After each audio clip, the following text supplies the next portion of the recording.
وقتتون بخیر. دولت ایرانی بعد از شکست مفتضحانه‌ای که خود و اربابش در پروژه انقلاب شبیه سازی شده دست نامرئی نامگذاری شده تحت نام انقلاب زنانه هموسکشوالیتی که با نمایش‌های کنترل شده اعتراضات خیابانی آغاز شد، در شکست مفتضحانه‌ای که در فرازهای اشنویه مهاباد سنندج و جوانرود متحمل شد، بعد از وقفه‌هایی با تاکتیک جدیدی پروژه را ادامه می‌دهد. حالا در جریان تحلیل این تغییر تاکتیک اتفاقات روی داده را بررسی خواهیم کرد. این تغییر تاکتیک با توییت های همزمان آغاز سال 2023 میلادی از طرف چهره های سوشیال میدیایی و رسانه‌ای، ورزشی و سیاسی کلید خورد که جز این چهره ها خانمان زهرا امیر ابراهیمی، خانم معصومه قمی عالی نژاد، خانم نازنین، خانم گلشیفته فراهانی، آقای حامد اسماعیلیون و آقای رضای پهلوی و کس دیگری بودند. البته بایستی بدانیم که خاستگاه یا سکوی پرتاب شهرت این چهره ها غالباً مأنوس است با قدرت و شهرتی که از حاکمیت جمهوری اسلامی گرفتند. خاندان گلشیفته فراهانی، بهزاد فراهانی، مادر، پدر، خواهر و برادر گلشیفته فراهانی جزء بازیگران دستگاه تبلیغاتی پروپاگاندای جمهوری اسلامی بودند در دهه‌های سرکوب و استقرار حاکمیت جمهوری اسلامی.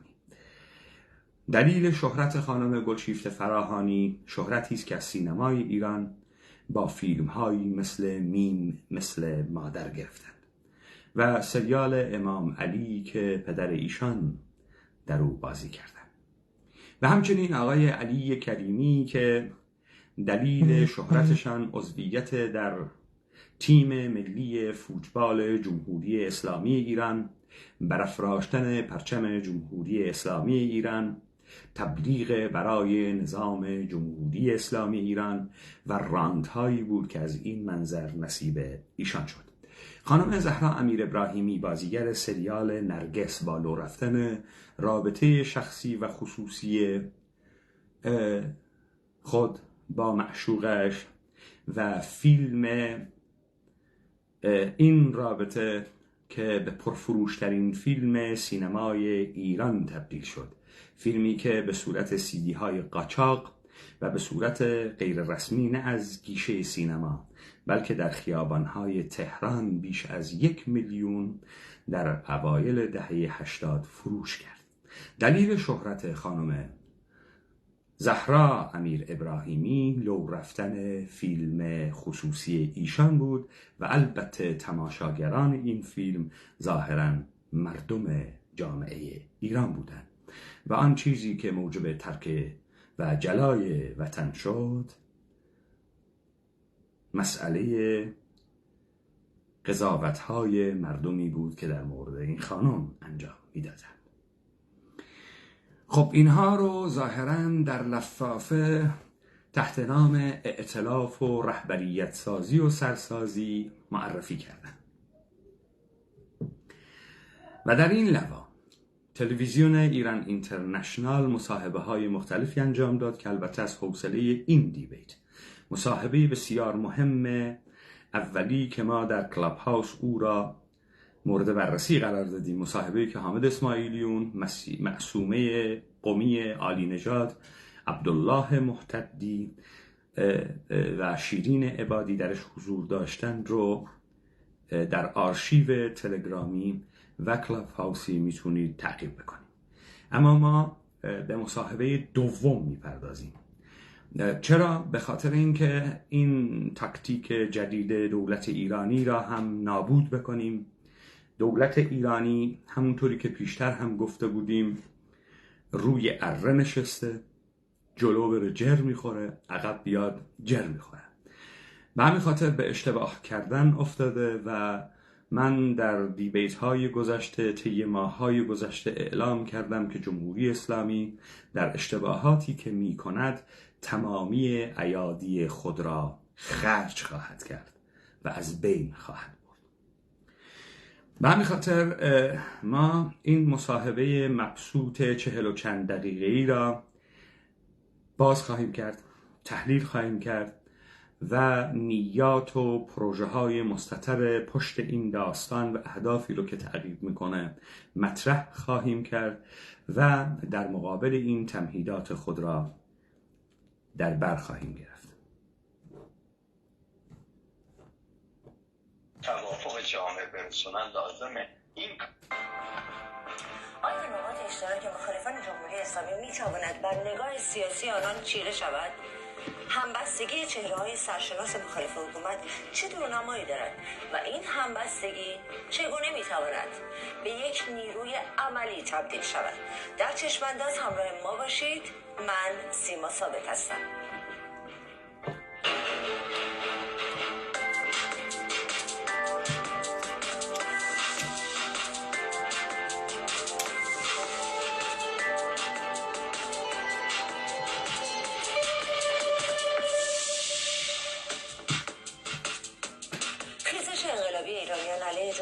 اسلامی ادامه دارد. 109 روز است که صدای اعتراض و اعتصاب از سراسر ایران شنیده می شود.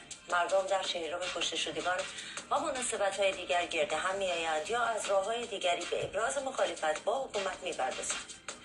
شهروندان ایرانی خارج از کشور هم با گرد همایی‌ها و مراسم متعدد به حمایت از هموطنان برخاستند، اما انتظار عمومی از گروه‌ها، سازمان‌های سیاسی و شخصیت‌های برجسته خارج از کشور بیشتر است. مخالفان جمهوری اسلامی در خارج چه نقشی دارند و چگونه می‌توانند این نقش را ایفا کنند؟ همراهیم با شهریار آهی، تحلیلگر سیاسی، خالد عزیزی. خب به خاطر اینکه ما قبل از اینکه ورود بکنیم چیزهایی را به یاد مخاطبین بیاریم، یادتون باشه که دستگاه‌های پروپاگاندا، کانون‌های قدرت، حافظه عمومی را چیزی فرار می‌دانند. به همین خاطر با انباشت مطالب و بمباران‌های مکرر سعی می‌کنن که شنونده رو و مخاطب رو با لحظه حاضر درگیر بکنن و هیچ گذشته‌ای رو با او به یدک نکشن و گذشته را انتخابی میکنن. خاطرتون باشه که این جریانی که امروز تحت نام خیزش انقلابی یا انقلاب زنانه ازش دارن صحبت میکنن رو امتدادی از مبارزات متداوم مردم ایران معرفی میکردن که فرازهای این با آغاز 2 خرداد و اصلاحات شروع شد با گفتمان صلح طلبی، رفرم خواهی و به همچنین مبارزات مدنی و فعالیت جامعه مدنی، به همچنین نافرمانی مدنی شعارهای اینها بود.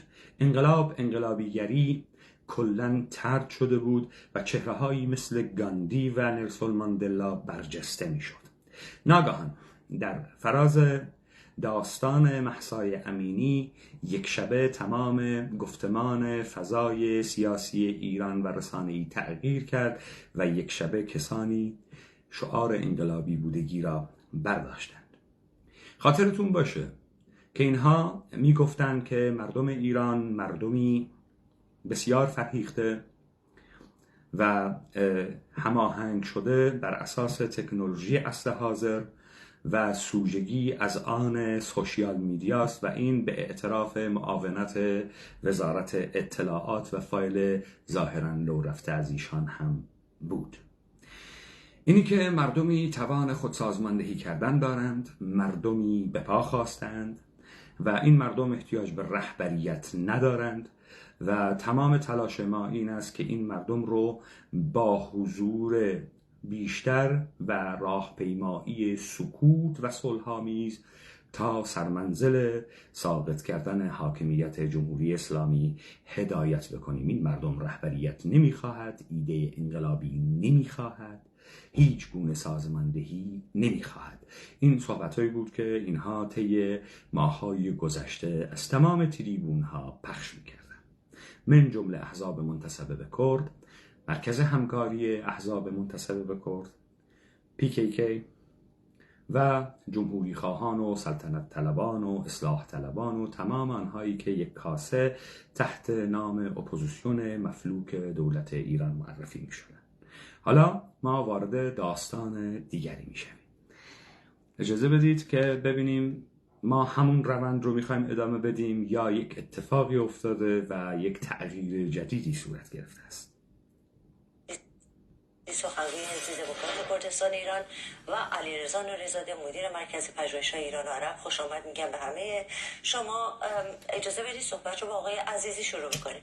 آقای عزیزی، شما به عنوان نماینده یکی از احزاب کرد حضور دارید اینجا. به نظر شما احزاب سیاسی در خارج از کشور چه نقشی میتونن ایفا بکنن؟ خب متذکر میشم که در این لیستی که من خدمتتون گفتم با توییت‌های هماهنگ، نه چهره‌ای از حزب دموکرات بود، نه چهره‌ای از کماله بود، نه چهره‌ای از PKK بود. اما در هر دو مصاحبه پیرامون این موضوع ابتدا عبدالله محتدی را آوردند و بعد خالد عزیزی را. در اون مصاحبه اولی عبدالله محتدی اولا دریوزگی سیاسی می کند و بسیار در موضع ضعف قرار می گیرد و التماس می کند که او را نیز در این مرکزیت هسته اولیه این کانون رهبری چرا دخالت ندادند. دو اینکه عبدالله محتدی تأکید می کند که او را نه به عنوان نماینده خود، نه به عنوان حزب خود و نماینده حزب خود، بلکه به عنوان مرکز همکاری احزاب به عنوان نماینده مردم کرد بشناسند. این خیلی مهمه. خب پس عبدالله محتدی یا هر کس دیگری نه نماینده سازمان و گروه و حزب خود باشد، بلکه نماینده کرد باشد. این رو مد نظر داشته باشید. حالا جلسه دوم رو با خالد عزیزی آغاز می کنند. اینها در اون هسته اولیه‌ای که این توییت های مشترک رو انجام دادن حضور نداشتن، ولی خب در هر دو تا مصاحبه این دو چهره حضور دارن و سخنان رو اینها آغاز می کنن. با سلام و درود به آقایان آهی و نوری‌زاده. حقیقتش این جنبش در داخل ایران، این خیزش عمومی تنوعات بسیار زیادی داشته و خوشبختانه یه وحدت یا یه اجماع نسبی ما در داخل ایران میبینیم در سطح شعار و چگونگی سازماندهی این جنبش. ولی به دلیل اینکه دوباره متاسفانه در داخل ایران این امکان وجود نداره که رهبران این جنبش یا فعالین این جنبش بتونن اونجا دوروبر هم جمع بشن و از چگونگی درست کردن ائتلاف صحبت.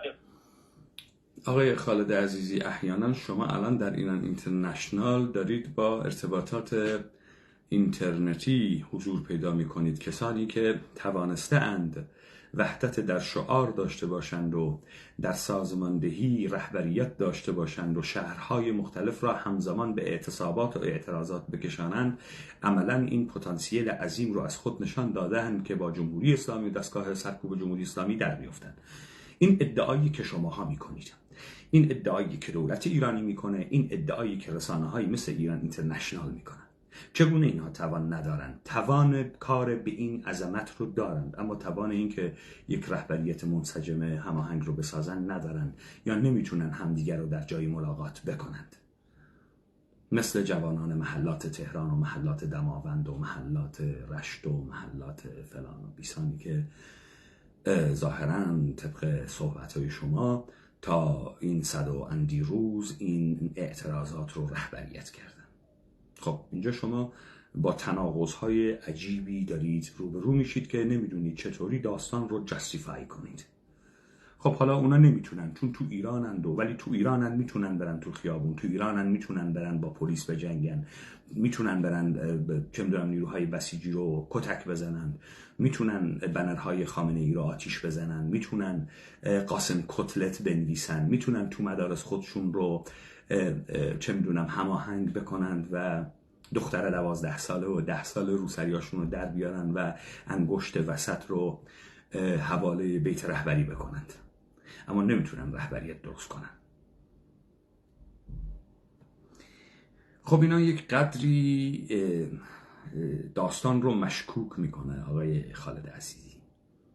بالاخره اینها یا سازماندهی دارند یا رهبریت میدانی دارند یا ندارند. اگر اینها سازماندهی میشوند کی سازماندهی میکند؟ لذا اهمیت و مسئولیت این مسئله بر دوش نیروهای خارجی، شخصیت‌هایی که در خارج از ایران هستند، منظورم اینه، می‌افتد. در این رابطه ما به عنوان حزب دموکرات کردستان ایران معتقد هستیم که تا اونجایی که به این خیزش عمومی مربوط هست، مردم ایران حقیقتش اینه فعالیت زیادی داشتن و هزینه‌های زیادی رو دادن، ولی به صرف این خیزش و این تظاهرات نمیشه یه نظام سیاسی رو از بین برد. خب آقای خالد عزیزی میگه که مردم ایران هزینه‌های خودشون رو دادن، تمام توان خودشون رو خرج کردن برای این خیزش، اما به صرف اعتراضات و تظاهرات نمیشه یک نظام سیاسی را ساقط کرد. این رو مد نظر داشته باشید تا ما ادامه بدیم. رهبری وجود داشته باشه، باید یه آلترناتیو وجود داشته باشه. باید یه رهبری وجود داشته باشه، یه آلترناتیو وجود داشته باشه. آقای خالد عزیزی، طرفداران حزب دموکرات، اعضای حزب دموکرات، تمام اونهایی که شما فکر میکردید ما به ناحق صفاتی را به شما منتسب میکنیم، وقتی شماها، رهبریت شماها، اعضای شماها از مصاحبه های مختلفتان، از ارتباطاتتان با جبهه متحد کرد تا فعالین مدنی برساخته توسط نهادهای امنیتی، از تظاهرات سکوتتان تا رنگ کردن دیوار، از برجسته کردن چهرهایی مثل زهرای معلم زبان تا زبانبازی و جشنهای نوروز، تا رقص و پایکوبی به عنوان مبارزات مردم کرد جلوه میدادید و ما شماها رو نقد میکردیم، تا این فراز آخری که آقای مصطفی هجری آمدند و به مردم مهاباد گفتند که رفتار متمدنانه بکنید و دستگاه‌های مؤسسات حاکمیتی را کاری نداشته باشید، تظاهرات سکوت برپا بکنید. شما چه کار میکردید؟ خب در خوشبینانه ترین حالت شما میدانستید که این حرکات جمهوری اسلامی را به زیر نخواهد کشید، فقط میخواهید به مردم هزینه تحمیل کنید و هیچ دستاوردی برای مردم نداشته باشد و حاکمیت جمهوری اسلامی استوارتر، قدرتمندتر یا دولت ایرانی قدرتمندتر بر اریکه قدرت بماند، وانگهی چهره‌ای دموکراتیک با تولرانس رو از جمهوری اسلامی به جهانیان معرفی کنید.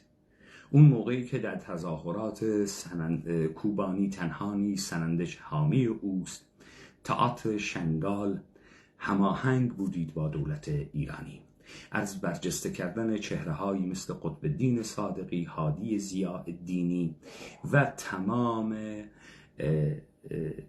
یاوه‌گویان فعالین جامعه مدنی، از به کشتن دادن‌های شریف باجورها تحت نام کمیته حفاظت از محیط زیست و NGO-های محیط زیستی، از دفاع کردن از مؤسساتی چون مؤسسات زبانبازی خصوصی آقای عدنان برزنجی.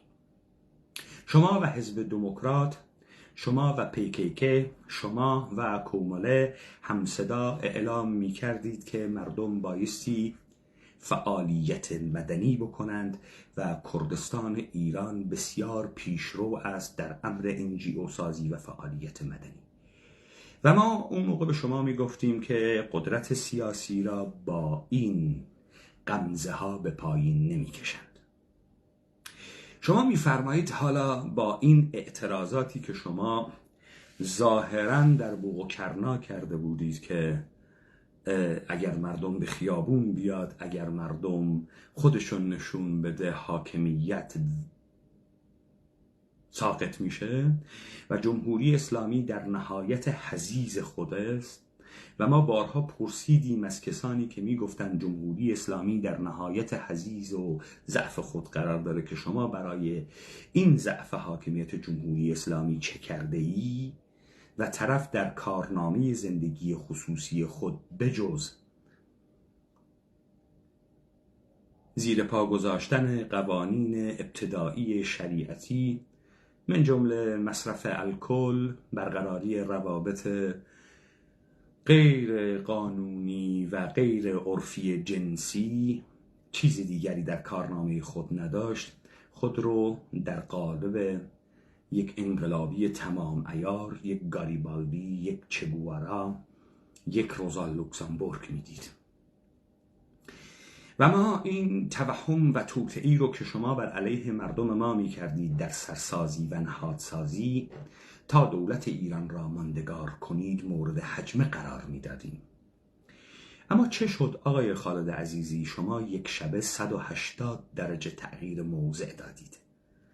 از کارایی نافرمانی مدنی و اعتراضات سکوت و تظاهرات سکوت کارتون رسیده به این که اعتراضات خیابانی قدرت سیاسی را ساقط نمی کند، نظام سیاسی را ساقط نمی کند. شما میگید رهبریت میخواهد آلترناتیو میخواهد. رهبریت و آلترناتیو هم داشته باشه بدون در هم کوبیدن مؤسسات، بدون از بین بردن توان سرکوب دولت ایران و خارج کردن قوه قهریه جمعی از دست حاکمیت، یک نظام سیاسی به زیر کشیده نمی شود. درست آقای خالد عزیزی؟ خب آقای خالد عزیزی، الان مردم بایستی به شما چه بگند؟ به شما بگن شارلاتان، به شما بگن کلاهبردار، به شما بگن خائن، به شما بگن که؟ آقای خالد عزیزی، مگر می شود کسی پرنسیپ سیاسی داشته باشد یک شبه 180 درجه کلیت سیاست خود را تغییر بدهد بدون توضیحات؟ شما نگفتید چه شد که از جمهوری اسلامی عبور کردید. من بارها با طنز از شما پرسیدم شما چه کاری انجام دادید. مثلا شما به خاطر اینکه عضلات خودتون رو پرورش بدید، پرورش اندام میدید با دمبل و هارتر و پرس سینه و یک سری کارها شما عضلات خودتون رو بزرگ میکنید. شما برای تغییر موضع سیاسی خود چه اتفاقی براتون افتاده؟ چه مسیری رو طی کردید؟ زیاد دویدید؟ شنای کلار پشت رفتید؟ چه کار کردید که به اینجا رسیدید؟ شما توضیح نمیدید.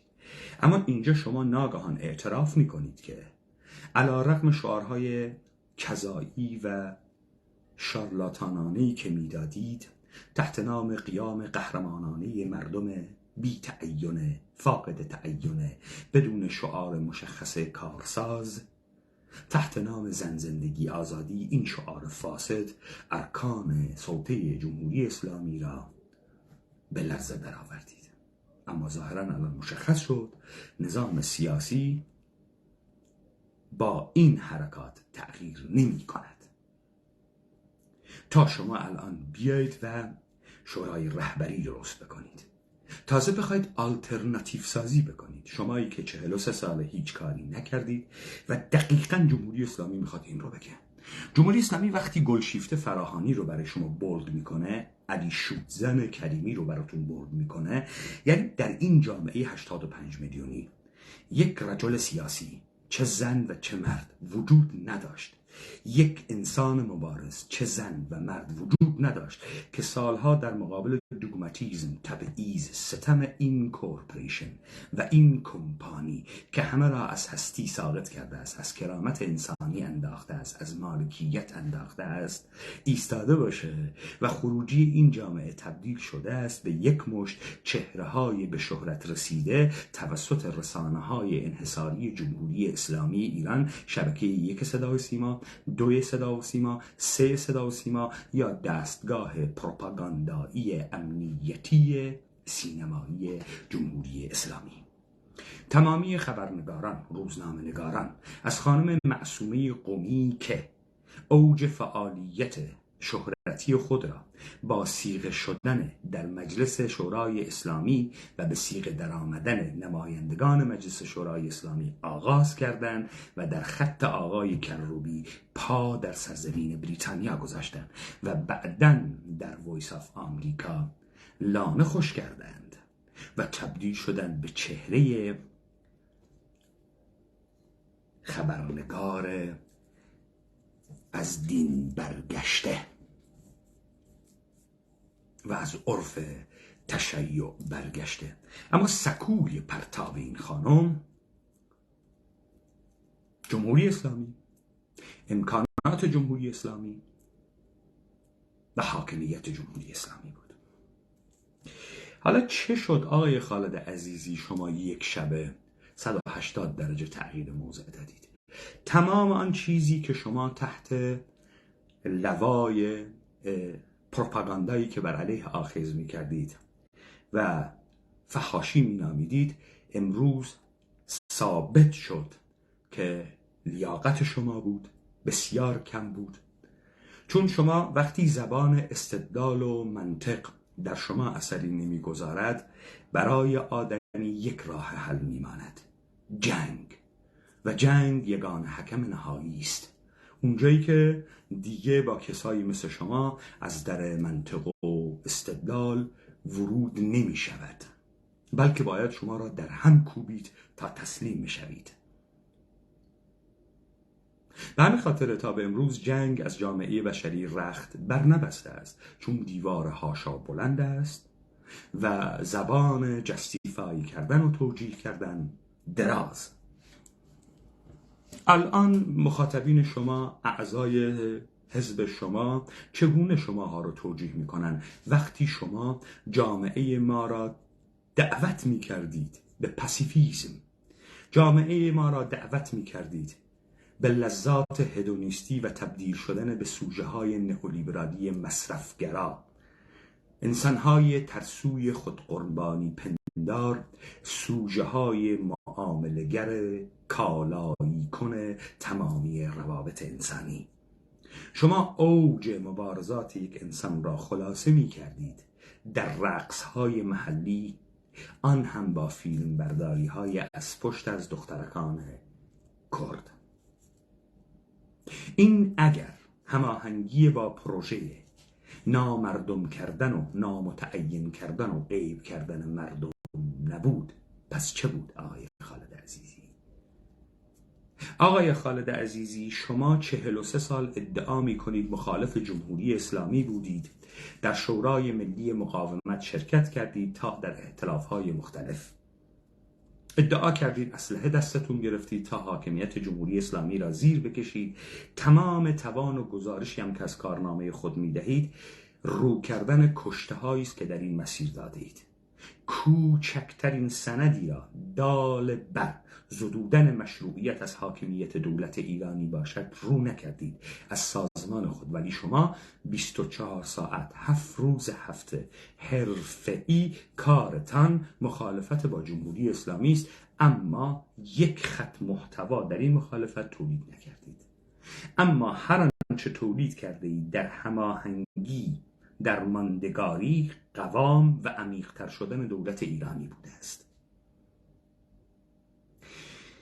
خب پاسخ این سوال این است: شما اگر مأموران دولت ایران نیستید، کارمند نیستید و دستور نمیگیرید، چگونه این چرخش ها و این ضربات کشنده را بر پیکره حزب خود وارد میکنید؟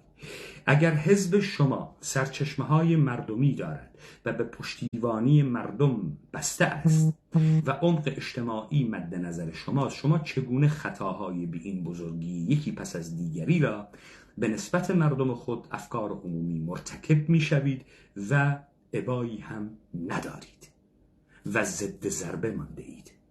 چه کسی سرچشمه های مالی شما را تأمین می کند که شما اینقدر بی‌منتید؟ این اطمینان خاطر را از کجا میارید جناب آقای خالد عزیزی؟ اگر این مردم شماها را نمیشناسند، حافظه ندارند، ما یادآوری میکنیم و بازگویی میکنیم تا به یاد بیارند. آقای خالد عزیزی جبهه متحد کرد، آقای خالد عزیزی اصلاح طلب، آقای خالد عزیزی گاندی باز، آقای خالد عزیزی محیط زیست باز، خاطرتون میاد که مهدی فلاحتی از شما پرسید برای محیط زیست مریوان چه کرده اید و شما گفتید حزب دموکرات نهادهای مدنی را رهبریت می کند. انجمن سبز چیا؟ حالا با انجمن سبز چیا نمیشه حاکمیت رو به زیر کشید. با انجمن سبز چیا چه کار میشد کرد؟ قوام و دوام حاکمیت، هدایت کردن انرژی انقلابی مردم به شیوه های نمایشی در راستای ماندگاری قدرت سیاسی. درست آقای خالد عزیزی؟ خب این به نفع کی بود؟ مردم یا حاکمیت؟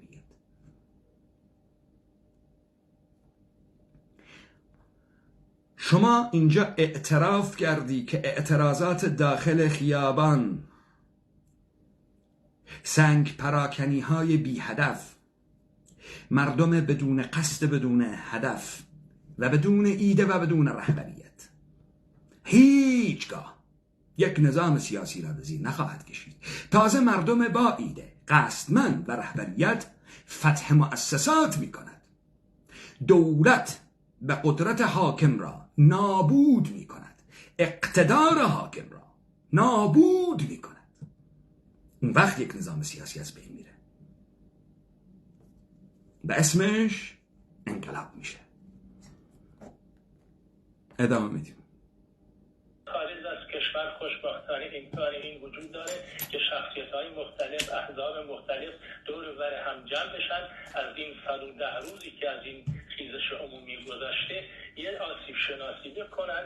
تجاربی ما داشته ایم. اینجا لازم است که تمام شخصیت‌ها و احزاب سیاسی در جهت چگونگی درست کردن یه نقشه سیاسی برای آینده ایران از مواضع شخصی و حزبی خودشون تعدیل کنن و در جهت منافع. خب آقای خالد عزیزی، 43 سال شما به عنوان اپوزیسیون جمهوری اسلامی که جمهوری اسلامی اتفاقا توسط شما میخواد همین کارو بکنه و همین خاطر گلشیفته و زهرا امیر ابراهیمی رو تبدیل میکنه به چهره‌های کارآمد قابل اعتمادی که شماها چون ادعا می‌کردید مخالفین جمهوری اسلامی حرفه‌ای هستید و توان زدودن مشروعیت نداشتید و توان درست کردن هیچ جبهه‌ای نداشتید، حالا مردمی که شما ادعا کردید انقلابی شدن در پس به غلیان در آمدن وجدان عمومی از مرگ خانم مهسا امینی و خانم‌های سقزی که در قبرستان سقز با برداشتن روسری‌هاشان با زلف‌های پریشان نیروهای امنیتی را به دام انداختند. شما کاریکاتور اینها رو کشیده بودید دیگه. طرف زلفاشو انداخته بود، پلیس رو گرفته بود و شما گفتید این گونه انقلاب شد و مردم وجدان بیدار ایران انقلاب کرد. ولی ما گفتیم این پروژه حاکمیت برای تغییر چهره است از 7 سال پیش و هسته‌های اولیه این اعتراضات هماهنگ شده رو خود حاکمیت درست میکنه و خود حاکمیت میفرسته و البته مردم معترض جان بر لب رسیده هم شرکت خواهند کرد، بها هم خواهند داد، ولی ما این را متعین میکنیم و از دست حاکمیت خارج میکنیم. حالا شما میفرمایید که این مردمی که شما گفتید پیشروان، خودشون انقلاب کردن، به شما احتیاجی نداشتن، حالا شما میشینید، قبلا که نظر بر عمل سوار میکردید، اسمشو میذاشتید انقلاب زنانه، شعار زن زندگی آزادی، اون هم با عملیات‌های چریکی در درون دانشگاه تهران یا 4-5 نفری که به خیل 100 نفر 50 نفر ورود میدادید و فیلم برداری میکردید. حالا شما برای این حرکت بزرگی که ظاهراً این مردم کردن تحت تحلیل شما میخواید سرسازی بکنید. از اونجایی هم که مطمئنید این مردمان نامتعینند و گمنامند و کشته شدند و کشته شدنشون به نفع شماها بوده تا شماها بیشتر خودتون رو مالکان و صاحبان این نوع جریانات بدانید. چه چیز دیگری هست آقای خالد عزیزی؟ عمومی تأمین درست بکنند. پس میشه گفت عملی هست و به صرف این که ما در خارج از کشور هستیم دلیل بر این نیست که ما با داخل ایران و با مردم در داخل ایران رابطه ای نداریم.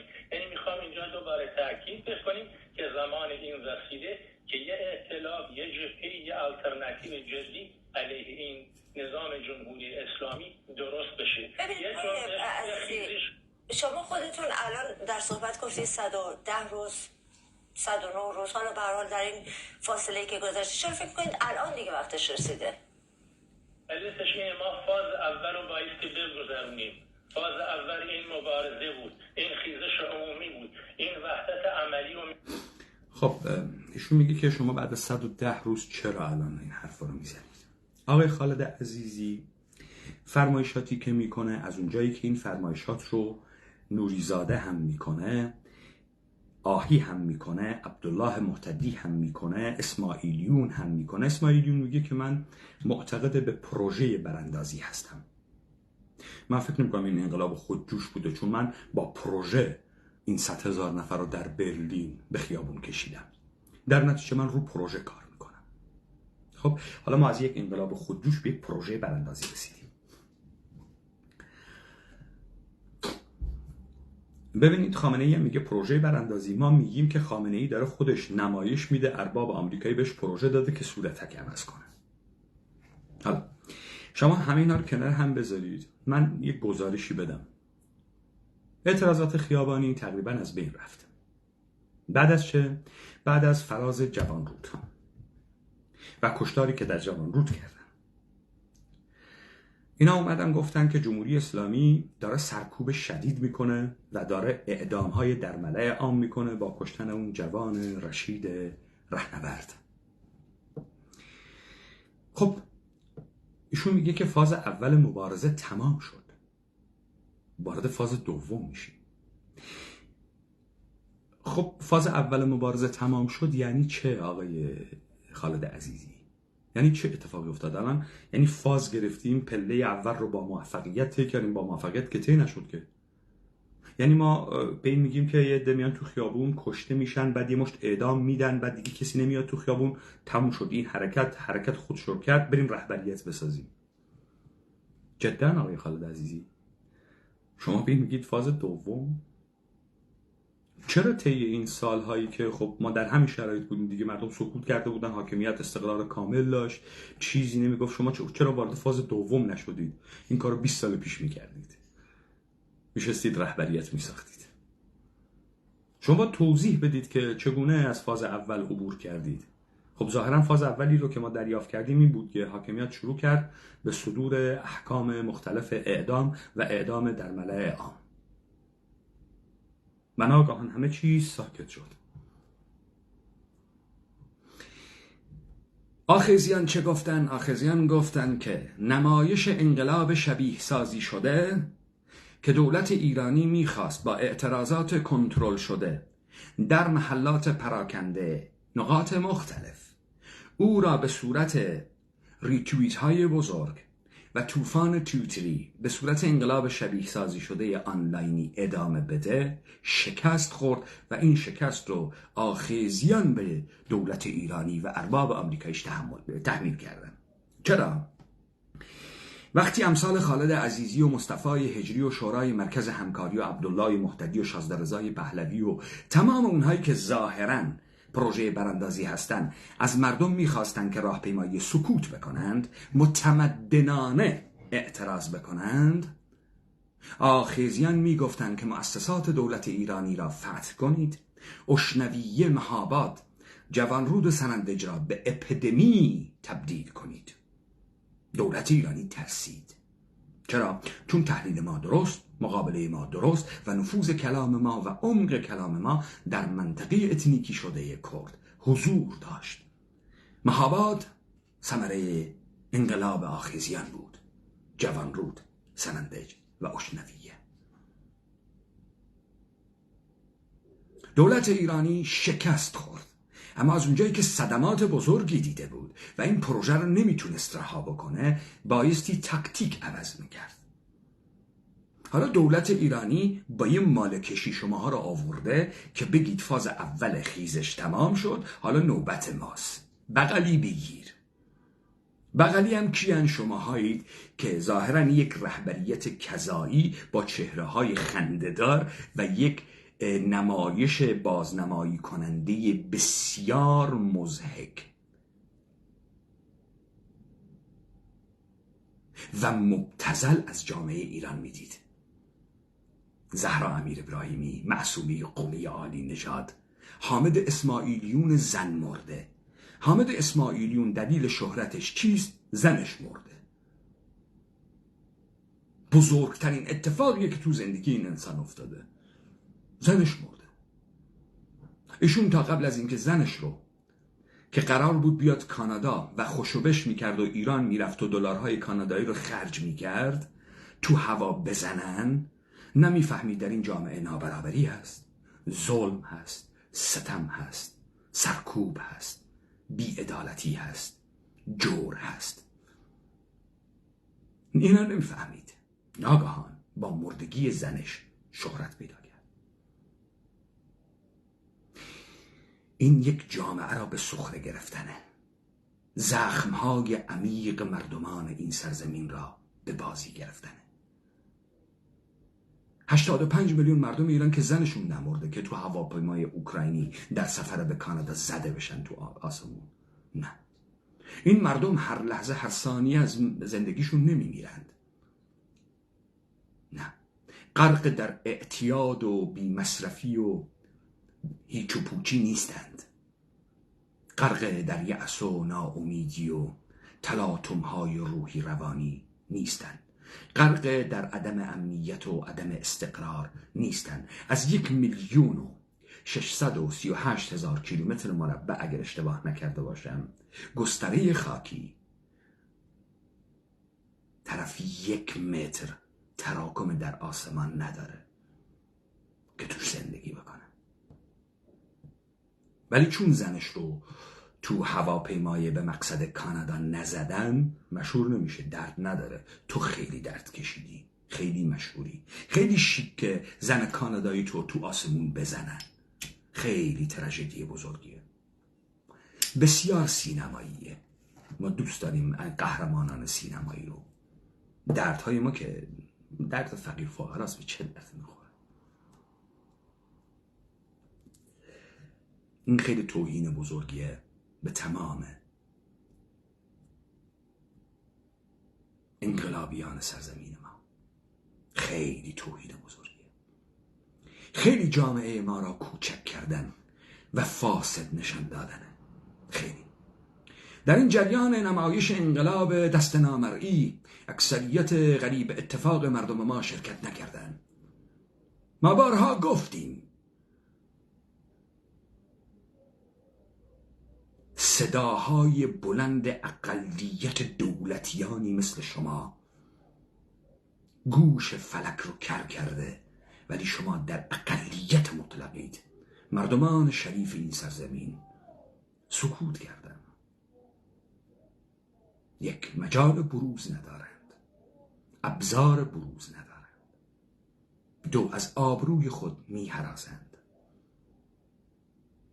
و تاب بی آبرویی بی آبروهایی مثل شما را ندارن. ولی ما این سکوت رو شکستیم.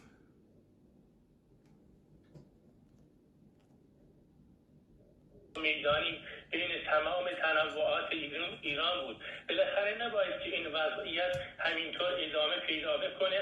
ما 100 روز دیگه هم دوباره اینجا آسیب شناسی بکنیم، باید که 100 روز دیگه وارد فاز بعدی بشیم. فاز بعدی اینه که ما از آلترناتیو صحبت بکنیم و الا فقط باید که مستمر منتظر باشیم یا سال و 2 سال و 10 سال احترازات. به صرف احترازات نمیشه این نظام سقوط بکنه. 1 سال و 2 سال و 10 سال ما منتظر اعتراضات باشیم. به صرف اعتراضات این نظام سقوط نمیکنه. شنیدید آقایان طرفدار حزب دموکرات؟ خجالت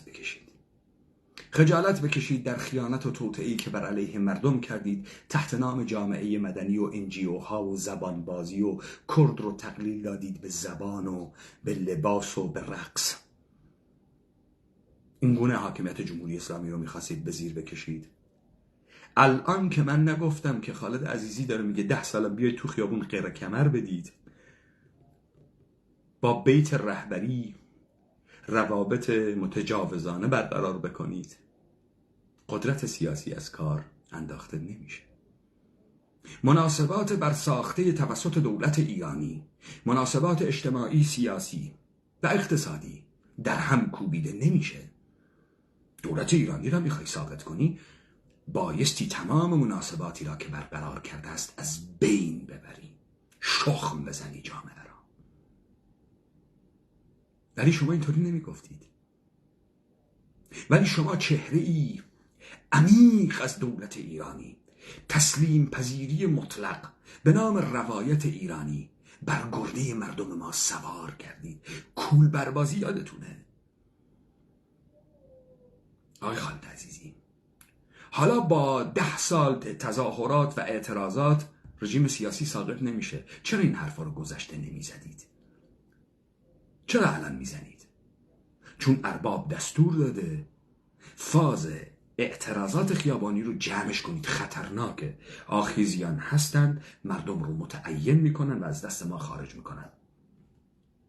ما در آخذنامه گفتیم به شواهد تاریخ هیچ مردمی هیچ تضادی را با حاکمیت بر نساخته است تا در پی آن تضاد به جنگ با حاکمیت بپردازد، بلکه این صاحبان قدرت بودند که از اهرم خیل بی همه چیزان و گمنامان مردمی برای نیل به اهداف خود استفاده کردند.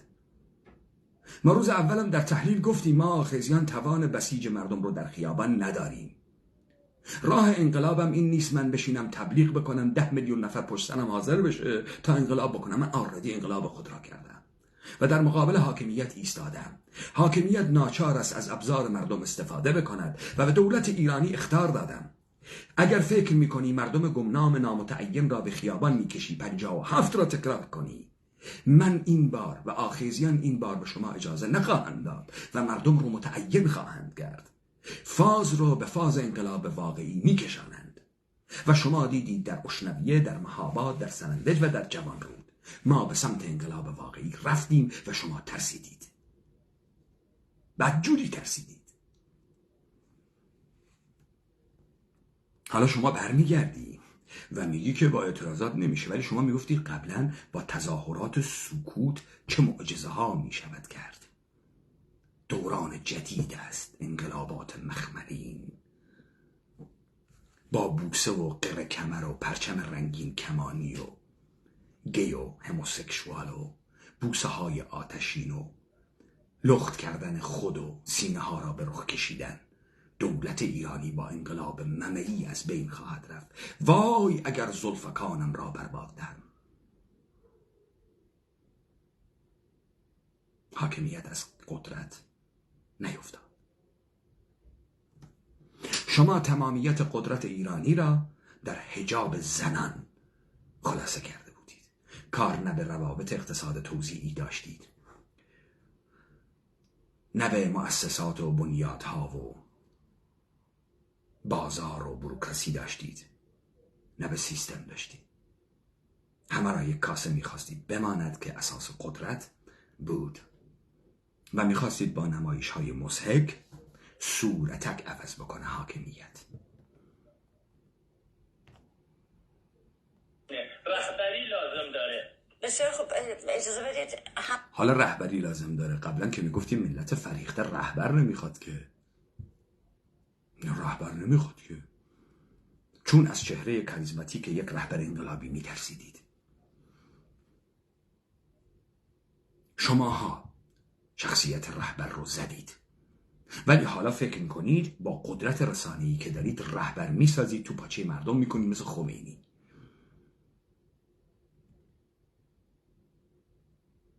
فاز دومتون اینه. همین محور رو با دو مهمان دیگه هم بررسی بکنیم. آقای آهی، به نظر شما الان وقت مناسب آلترناتیو سازی هست و اصولا این آلترناتیو از نظر شما چه مفهومی داره؟ من حالا چون با آقای عزیزی بیشتر صحبت کردیم، در دور بعدی همین سوال از خودشون میپرسم که از این آلترناتیو واقعا منظورشون چیه، ولی شما فکر میکنید الان ما در چه مرحله هستیم؟ مدت هاست درباره ائتلاف، همبستگی، همراهی، همگرایی حرف زده میشه. به نظر شما الان کجا وایسادیم و چرا این آلترناتیو سازی به گفته آقای عزیزی ائتلاف و همبستگی و هر کسی یه ترمی برای این استفاده میکنه، چرا به این نرسیدیم؟ با کار خالد عزیزی موافقم. ببینید این جنبش یه مرحله سلبی داره. ما جمهوری اسلامی رو نمیخوایم. بذارید من از توهمی که دستگاه‌های پروپاگاندا درست میکنند صحبت بکنم.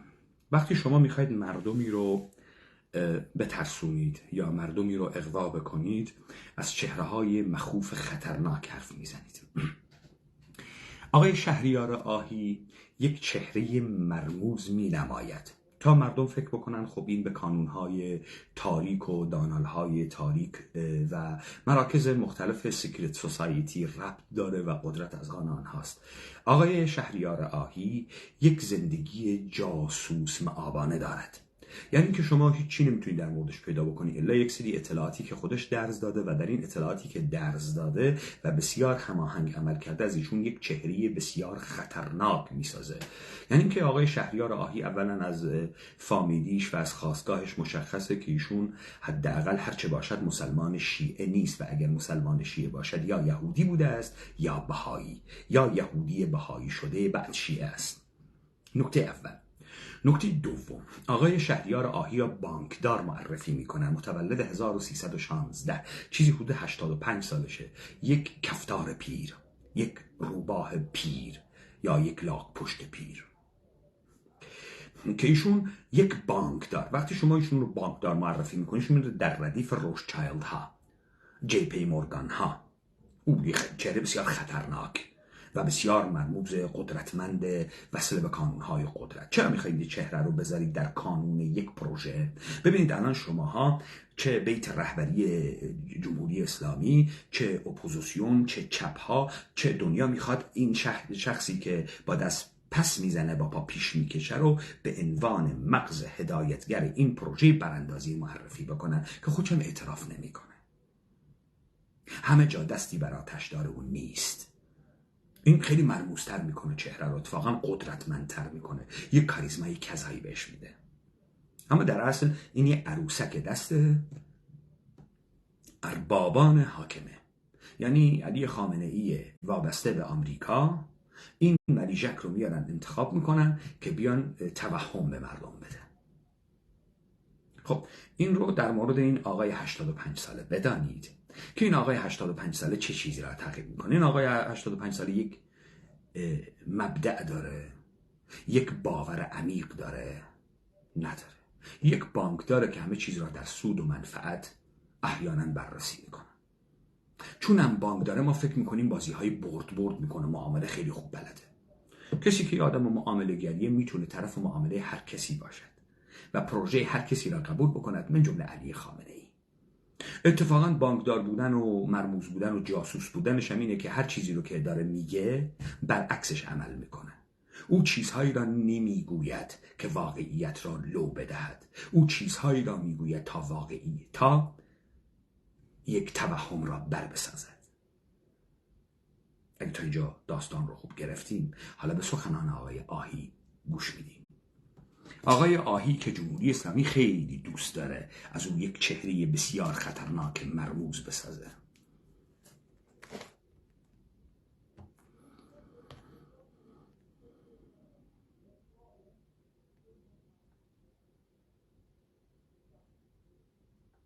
در دور بعدی همین سوال از خودشون میپرسم که از این آلترناتیو واقعا منظورشون چیه. ولی شما فکر میکنید الان ما در چه مرحله هستیم؟ مدت هاست درباره ائتلاف، همبستگی، همراهی، همگرایی حرف زده میشه. به نظر شما الان کجا وایسادیم و چرا این آلترناتیو سازی به گفته آقای عزیزی ائتلاف و همبستگی و هر کسی یه ترمی برای این استفاده میکنه، چرا به این نرسیدیم؟ با کاک خالد عزیزی موافقم.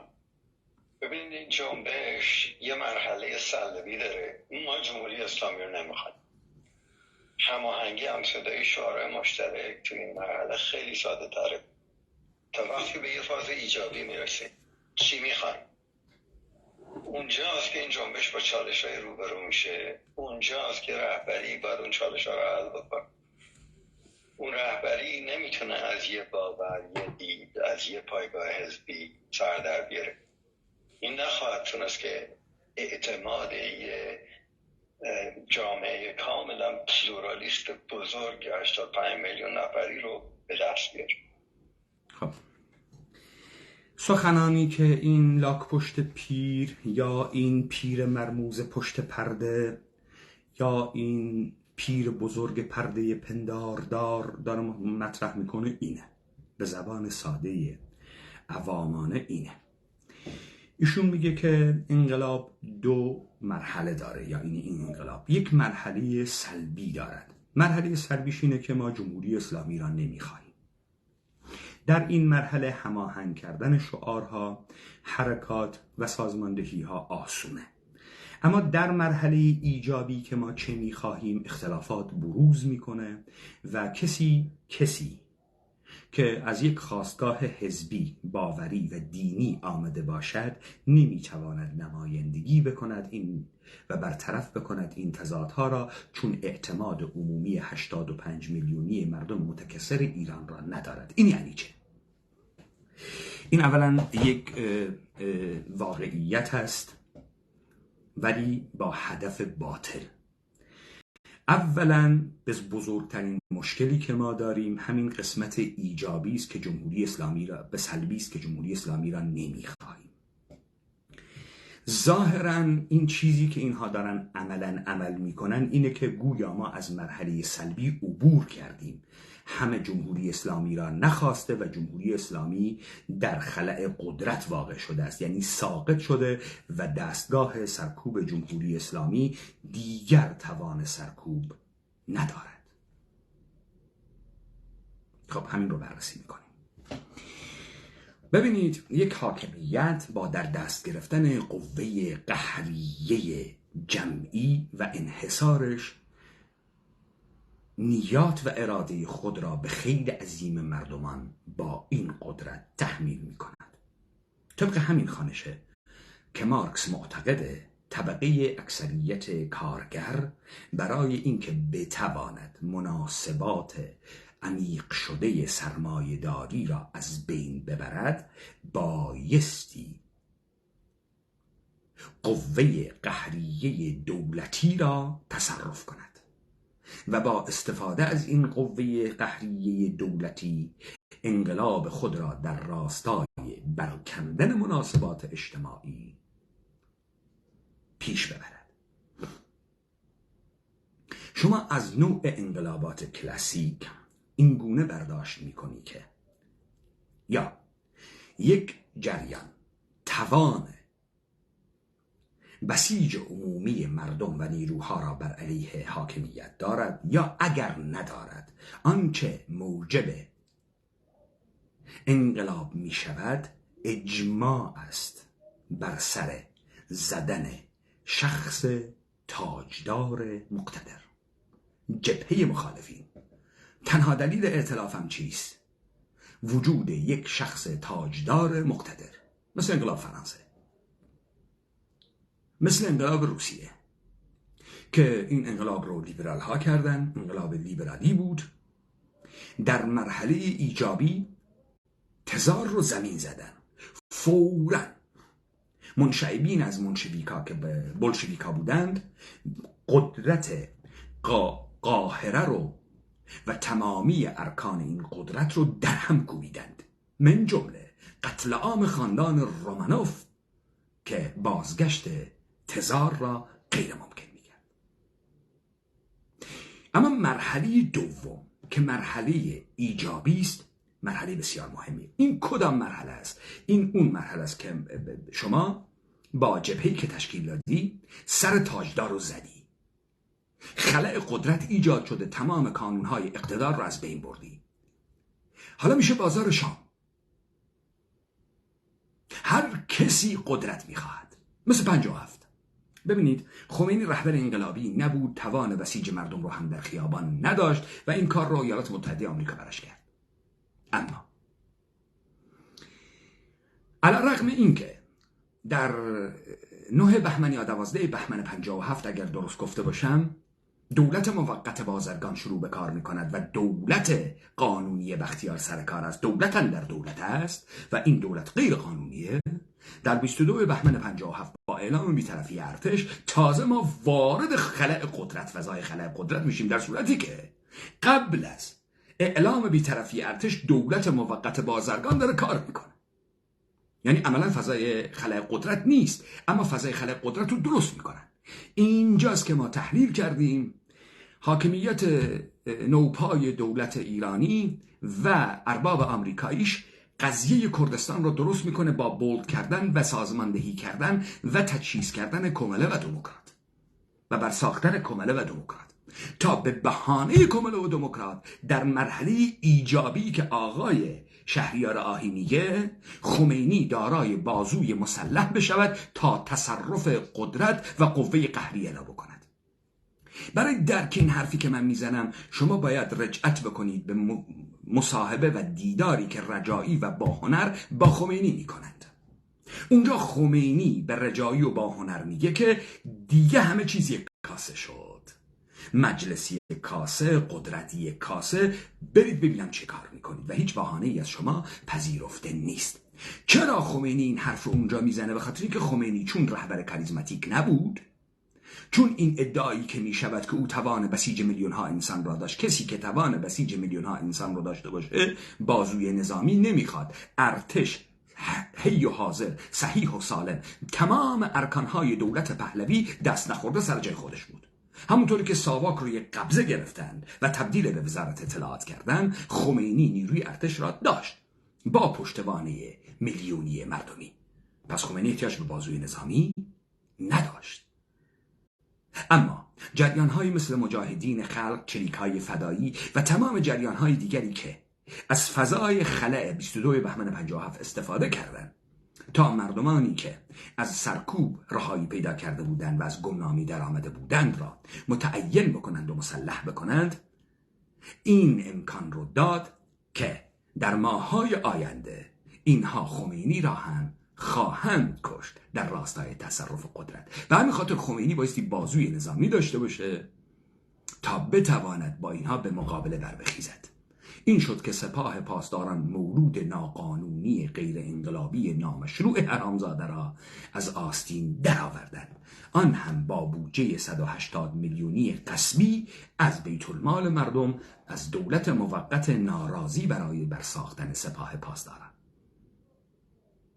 حالا آقای شهریار آهی، شما کی دستگاه‌های سرکوب جمهوری اسلامی را از کار انداختی که حالا به فکر مرحله ایجابی و درست کردن رهبریتی هستی که یک انسان نیوترال باید باشه؟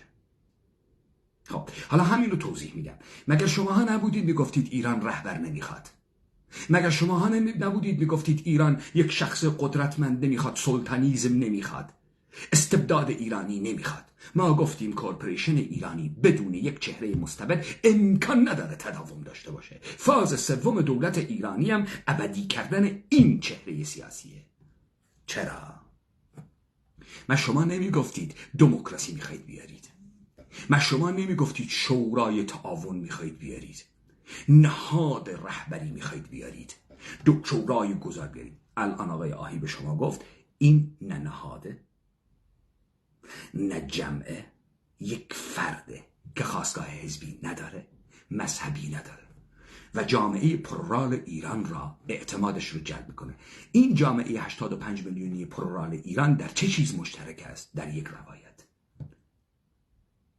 اون روایت چیه؟ ایرانیت. حالا این ایرانیت نه مثل کشورهای اروپایی که در پی توازن یک سری نهادها و طبقات با هم یک قلمرو رو گرفته باشن که از پیمان وستفالیا گرفته، هابسبورگ گرفته تا پیمان وستفالیا، تا حادثه تسونامی لیسبور، اینها رو وارد فاز دولت ملتی بکنه، مثل نهاد اشرافیت، نهاد مونارش و نهاد روحانیت و کلیسا. شما این سنت عمیق تاریخی رو ندارید. شما وقتی از ایرانیت حرف میزنید یک نهاد متداوم تاریخی که به نام نهاد سنتی کانونهای قدرت باشه رو نداری. چه چیز داری؟ یک مقام بایوس به نام شاه که اجسادی درش قرار میگیرن، یک چهره، یک جسم فیزیکی. تمام نماد این ایرانیت میشه یک جسم فیزیکی، یک فرد، و این فرد باید نیوترال باشه، یعنی دارای هیچ عقیده اسمی سیاسی و اداری نباشد، فقط شاه باشد. این قلمرو مال ماست، من پدر شما. حالا شما بعد سلیقاتون اینه که خودتون رو لخت کنید، چه میدونم کشور رو کله ملق بکنید، من اجازه میدم از این کارا بکنید، ولی اینجا مال منه و من چهره شما. پس این ایرانیت خلاصه میشه در چهره یه نفر. اون چهره نه حزبیه نه مرام سیاسی داره، نه. ایران، قلمرو ایران، منم هستم. ایرانیت هم یعنی چه؟ یعنی تشیع، هیچ چیز دیگه نیست. تشیع شاه، هیچ چیز دیگه نیست. حالا شیعه بودنشو کنار میذاریم، تموم، باورهای دینی نه دیگه. حالا این برمیگرده به همون تحلیلی که من کردم در مورد فاز سوم دولت ایرانی که یا سلطان ولی درست میکنن یا شاه ولی درست میکنن. حالا این هیکل بایوس را داره دوباره درست میکنه، یک شخص مقتدر که نمایندگی میکنه تمام آحاد مردم را و مردم به او اعتماد دارن. آقای شهریارایی، زهی خیال باطل. ایرانیت شکست خورده، چون هم اینو میدونی.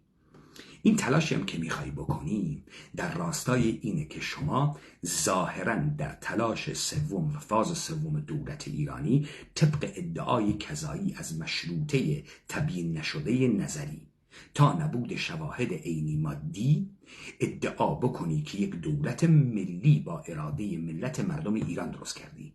به همین خاطر شما میگردی از تنفروش، پورن استار، توپ لگت کن میاری و به عنوان تنوع جامعه ایران میخوای به خورد جامعه ایران بدی که احیانا خروجی این دولت ملی ایران بوده و این بازنمایی کننده روح ملی ایرانه. تو از سبزی فروش و پرنستار و تنفروش و بچه شاه و شاهزاده و اینها آوردی تا بلوچ ملوس شده توسط مولوی عبدالحمید شارلاتان و کلاهبردار تا بگی که یک اجماع دولت ملی درست کردی.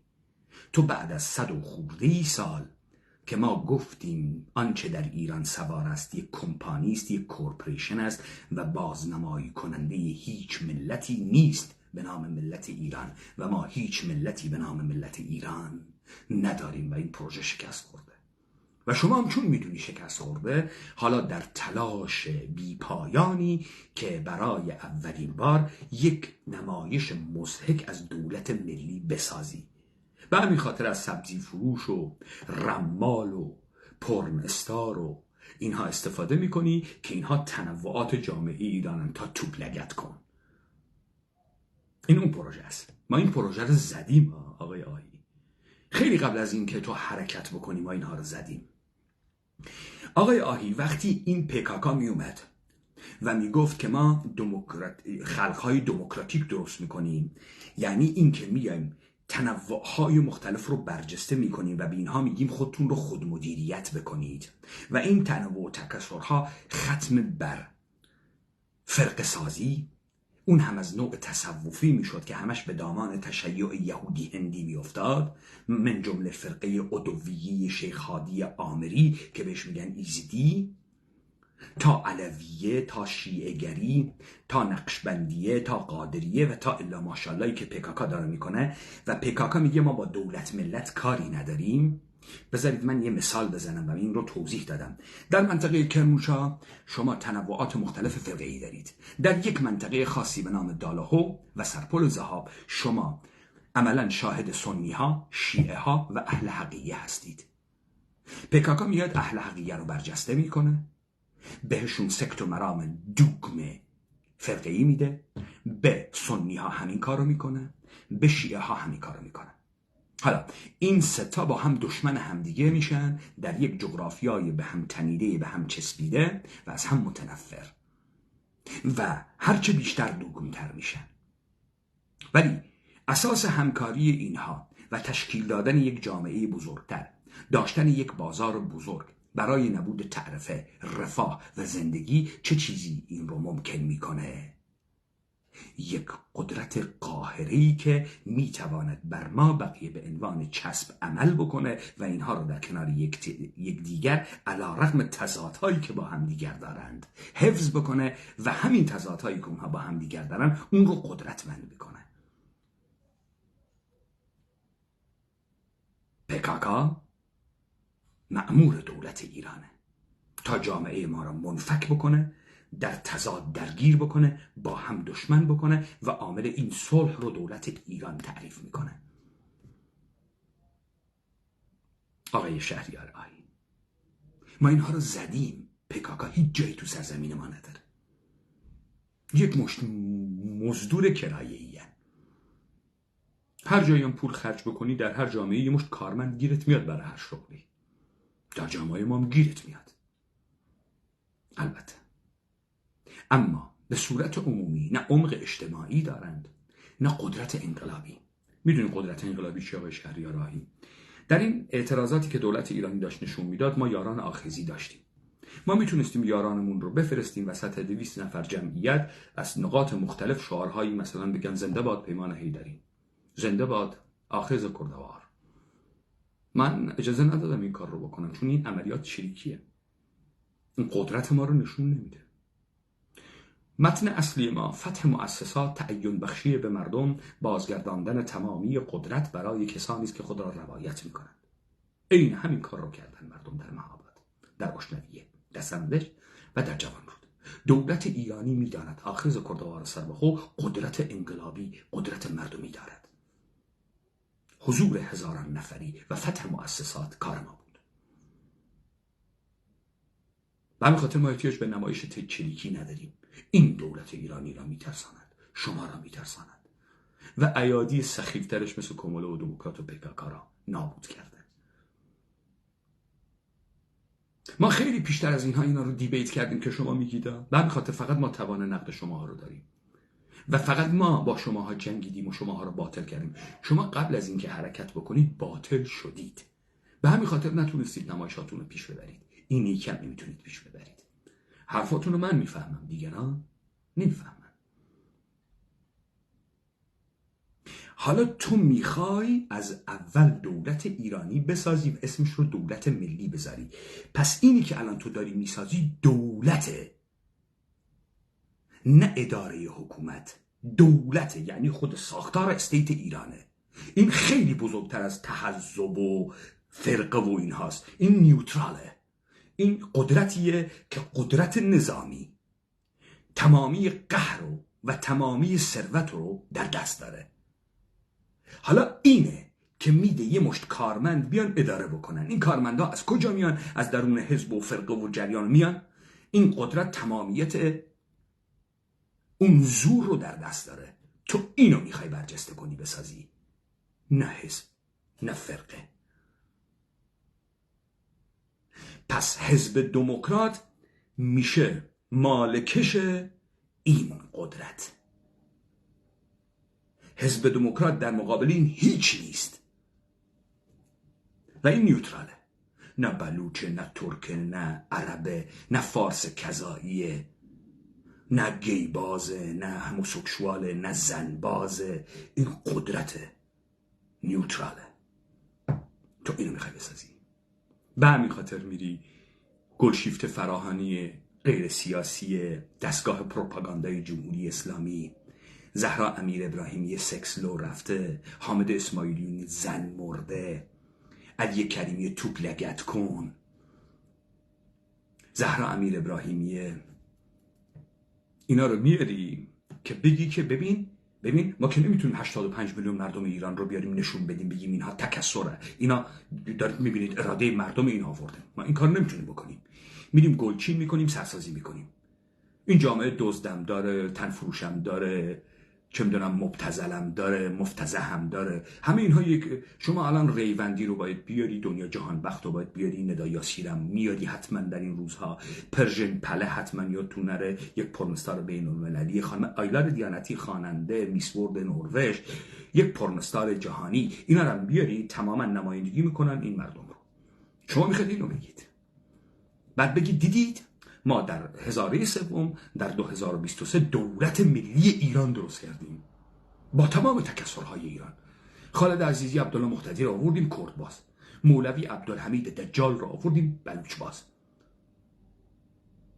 یه مشت خواننده و رمال و برایه و نوحه خان و شیعه باز و کفدار و بهایی و یهودی دم توش انداختیم، شد دولت ملی. زهی خیال باطل این سرزمین صاحب داره آقای شهریار آهی. ما از اسب افتادیم، از اصل نیفتادیم. ما هنوز تبار ایلی و سرزمینی خودمون میشناسیم. شما تبار ایلیت کیه؟ تو اگه جز نامتعلقان گرجی، ارمنی، آشوری، هندی، پارسی، ترک نیستی که کمپانی های مرکنتیل دولت ساز شما رو کوچ دادن به سرزمین ما، سرزمین پدریت کجاست؟ نقشه کوچ ایلیت کجاست؟ به کدام ایل وابسته ای تو؟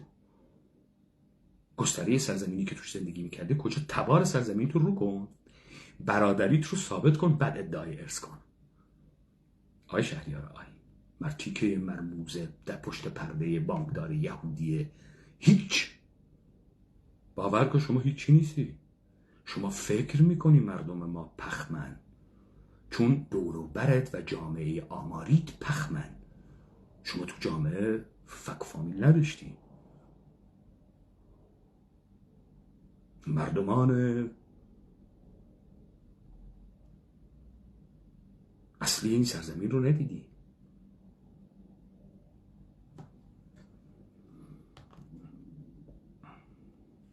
اون باید کفایت هایی رو نشون بده که بخشیش الان لازم هست، مثل کار در صحنه بین‌المللی خیلی خوب داره انجام میشه. اصلا همچین استقبالی از یه حرکت مردمی علیه دیکتاتوری واقعا سابقه نداشته به جامعه بین‌المللی داره میکنه. اگه میخواید برای جزئیاتش میتونیم بشیم.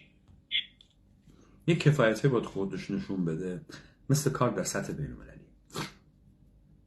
ببینید آقای شهریار آهی، کار در سطح بین‌المللی نه به صورت ترغیب کردن دولت هایی است که هیچ تلاش اجرایی برای وعده هایی که میدهند نمی کنند، چون این دولت ها ظاهراً در پی شرایط انتخاباتی برای دوره معینی بر سر کار میان و آنچه که براشون مهمه رأی دهندگان درون جامعه خودشونه. شما به خاطر اینکه یک دولتی رو بهش فشار بیارید باید افکار عمومی جامعه خودش رو بر علیهش تحریک بکنید، مثل تحریک افکار عمومی جامعه آمریکا بر علیه جنگ ویتنام، مثل کاری که برتراند راسل و اون فیلسوف فرانسوی کردند، اسمش یادم رفت، همون همسر خانم سیمون بووار، در برقراری تریبونال ها، حالا بعدم بیادم میاد، و تریبونال های بین المللی. این چهره‌ای که شما دارید میگید مشتی رمالی کلاهبرداریه و به هیچ صورتی این گونه نبوده است و ایالات متحده آمریکا و هیچ کشوری حاضر نیست 1 میلیون سرباز بیاره که جمهوری اسلامی را از قدرت ساقط بکنه تا شماها بر علیه قدرت بشینید. بله، ژان پل سارتر. ممنون، کاملا درسته. باید کمک کردن به محمد مدنی شگرده خاص خودشو داره. جنبه های تجمیعی داره.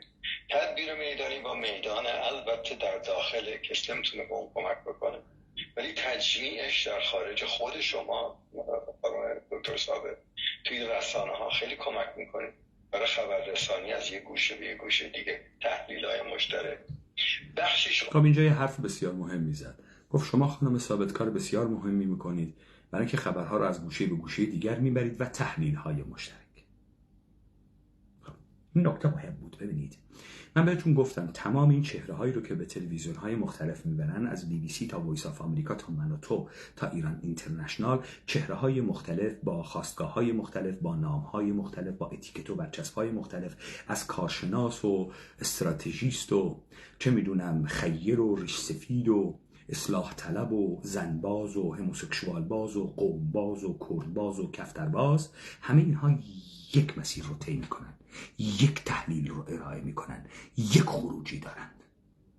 الان بهش گفت تحلیل های مشترک. این تریبون در اختیار کسانی که ساز مخالف میزنن قرار نمیگیره. ذهنیت رو باید بربسازی، مردم رو باید بمباران بکنی. با یک زن مینیژوپی یقه باز، با یک زن چادری، با معصومه قمی، با زهرا امیر ابراهیمی باید همه رو بمباران کرد و به یک مسیر هدایت کرد. به این میگن بمباران تبلیغاتی و برساختن ذهنیت مردم. پس آن چیزی که در حوزه آگاهی مردم وجود داره کذب، ماتریکس و دروغ برساخته است که با صرف هزینه‌های میلیاردی پشت سر یک مشت کلاه بردار به نام متخصص و تحلیلگر رسانه‌ای به خورد مردم داده، به نام کنشگر و مبارز اجتماعی به خورد مردم داده. پرده برداری کرد. آقا از این واضح‌تر بگه، از این واضح‌تر به شماها بگه که از این چهره‌های مزخرفی که در این تلویزیون‌ها می‌بینید که یک مشت شارلاتان کلاه بردارن از نامور حقیقی‌ها گرفته تا نوریزاده ها، تا نوریزادها، تا این چهره های عوضی جدید و ظهوری مثل باطبی ها و چه میدونم آلان توفیقی، این فیق ها ظاهرا همگی کارمندان یک پروژه هستند که تحلیل مشترک میکنند. به همین خاطر شما ها رو نمیبرن اون تلویزیون ها حرف بزنید. از یک خامنه‌ای باز تا یک اصلاح طلب باز تا یک شاه باز، همشون یه خروجی دارن، با هم حرف میزنن، در استیج های همدیگه حضور پیدا میکنن. از یک حزب دموکراتی تجزیه طلب، یعنی متهم شده به تجزیه طلب، در یه استیج قرار میگیره تا یک سلطنت باز خامنه‌ای باز در یه استیج قرار میگیره.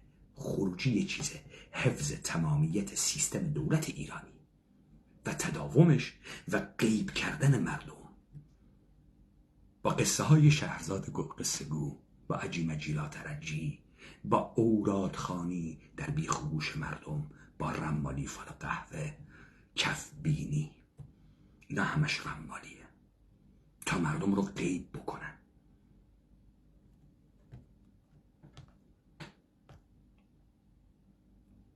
امید دادن به یه آینده است. حرکت امروز جوانان در ایران بخشش متوجه به پنجره و سوی آزادی به یه آینده بهتره.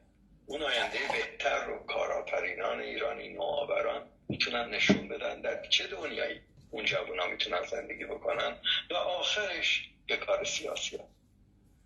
اون کار سیاسی از یه بازی مجموع صفر احزابی که برای رقابت سر نوع حکومت به وجود اومده بودن نمیتونه سر در بیاره، ولی افرادی از اونها که خب یه قدری حاضر هستن که تعلقات حزبی خودشون رو تعلیق کنن و انتخابات آزاد آینده و فعلا به فکر آزادی مردم باشن، کنار همدیگه قرار بگیرن.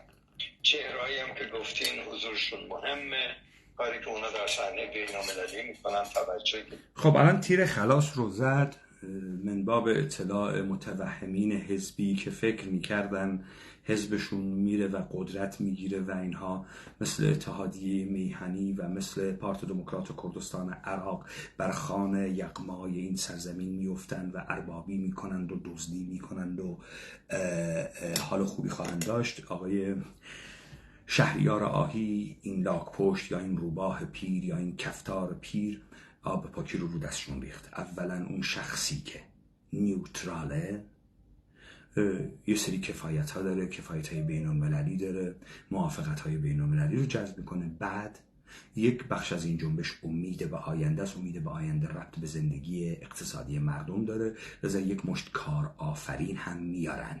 یعنی الان یه مشت بورسباز ارزباز دل دزد ایرانی رو میارن که اینها میخوان جامعه ایران رو درست بکنن، سرمایه گذارن. اینها به سرمایه گذارها میگن کار آفرین.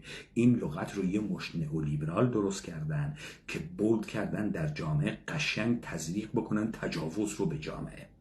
اونی که الان مردم ایران یک سطح رفاه ابتدایی هم نداره و مردم آرزو میکنن که میداشتن، عدم قطعیت ندارن، کارشون عدم قطعیت نداره، درآمدشون عدم قطعیت نداره و با قطعیت هیچ کاری رو نمیتونن پیش ببرن و در ناامنی مطلق اقتصادی، اجتماعی، فیزیکی، روحی، روانی قرار دارن. ثمره همین سیاست‌های نئولیبرالیه، همین کارآفرین هایی که زیر بار قراردادهای سنگین استخدامی نمیرن، با قراردادهای موقتی رقابتی مردم رو وارد تنفروشی کردن. این همون سیاست هاییه که نئولیبرال ها تحت دولت کوچک شده‌ای که نبایستی حمایت بکنه، نبایستی نظارت بکنه، تبلیغ میکنن. حالا شما فهمیدید لایه اول یک شخص نیوترال رهبر، لایه دوم یه مش تکنوکرات بورس باز سرمایه داره، معلوم نیست از کجا انباشت اولیه سرمایه خود را کردن. خب شما مشخصا الان میفهمید چهره های سپاه پاسداران که تمامی قدرت این جامعه رو در دست دارن همین کارآفرینایی هستن که این آقای آهی داره ازشون حرف میزنه. هیچ کسی دیگه ای نیست، هیچ کسی دیگه ای نیست. در جامعه رانتیری که تمام درآمد از آن دولته، کسانی که در کانون قدرت هستند رانت‌های بزرگ رو صاحب شدن. خود همین حکومتی ها در خصوصی سازی ها خصولتی را ساختن و تمامی زیرساخت های جامعه را از دست کورپوریشن به دامان شرکت های خصوصی اشخاص حقیقی سپاهی انداختند. پس این چهره هایی که رو میشه همگی وابستگان سپاه پاسداران از این به بعد. حالا در مرحله سوم اجماع احزابی که در صف سیاسی درست شدن، اینا نمیتونن شرکت بکنن. نه، چون اینها دولت که نیستن، اینها در بهترین حالت میتوانند اداره کننده های اجرایی دولت باشند. اینها به صورت چهره‌ای که تعلقات حزبیشون رو نام میکنند میتونن حضور داشته باشن، اون هم در مرحله سوم. حالا میفهمی که عبدالله مهدوی چرا در مصاحبه اول گفت که من رو نه به عنوان نماینده خودم، نه به عنوان نماینده کومله، به عنوان نماینده کرد قبول بکنید. آقای عبدالله مهدوی با خودش و دوتا گوشاش و کراواتش میخواد بره در این قسمت سوم بشینه تا چهره‌ای از دولت ملی، اراده ملی ایرانیان ارائه بده. اینجاست که من گفتم توطئه کردن بر علیه ما که نابودمون بکنن، که بعد این تاوان رو به گردن ما بندازن که طبق اراده ما دولت ایرانی درست شد. نبود نمایندهتون خالد عزیزی اونجا بود، پکاکا اونجا بود، چه میدونم مثلا فلان کس اونجا بود. نماینده سکت و فرقه‌ای خطرناکه، چون حالا یه فرقه قسمه الان اعضای حزب دموکرات همگی دندونا رو تیز کردن برن در فرمانداری مهاباد بشینن و در تجاوزات و چپاول و تجاوز شرکت بکنند. حالا اینا همه ناامید میشن. این همه پول دادیم، این همه جان دادیم، این همه دروغ گفتیم، این همه جنایت کردیم که یه جای ثمره‌شو بگیریم. ظاهرا نشد که تصدی یک سرویس عمومی هم به ما ندادن. که بهتون نگفتم بر میخوره؟ بهتون نگفتم تصدی یک توالت عمومی هم به اینها نمیدم، چون اینها قدرت نیستند، عمق اجتماعی ندارند، زور ندارند، خودشونو نمیتونن به فضا تحمیل بکنند. اینها اگر مردم کرد ابزار دستشان برای قدرتگیری بود، از مردم کرد مردم تجاوزپذیر، خودقربانی پندار، غرق در لذات هدونیستی، عاشق خصلت‌های سیزیفی کولبری نمی کردن. یک مردم انقلابی قدرتمند با پرنسیپ، با اصول بنیاد می گذاشتن. نشر فساد، اختگی، بی پرنسیپی، بی اعتمادی و سوژه نئولیبرالی توسط این حزب‌ها تبلیغ شد در مردم ما. تا اون وقت اونها با جمعیت قدرتمند مردم انقلابی باجخواهی می‌کردند از دولت پیزوری ایرانی. این رو الفبای اولیه سیاست به شما میگه. هر کسی که یه من نون گندم خورده بشه عقلش به این چیزها میرسه.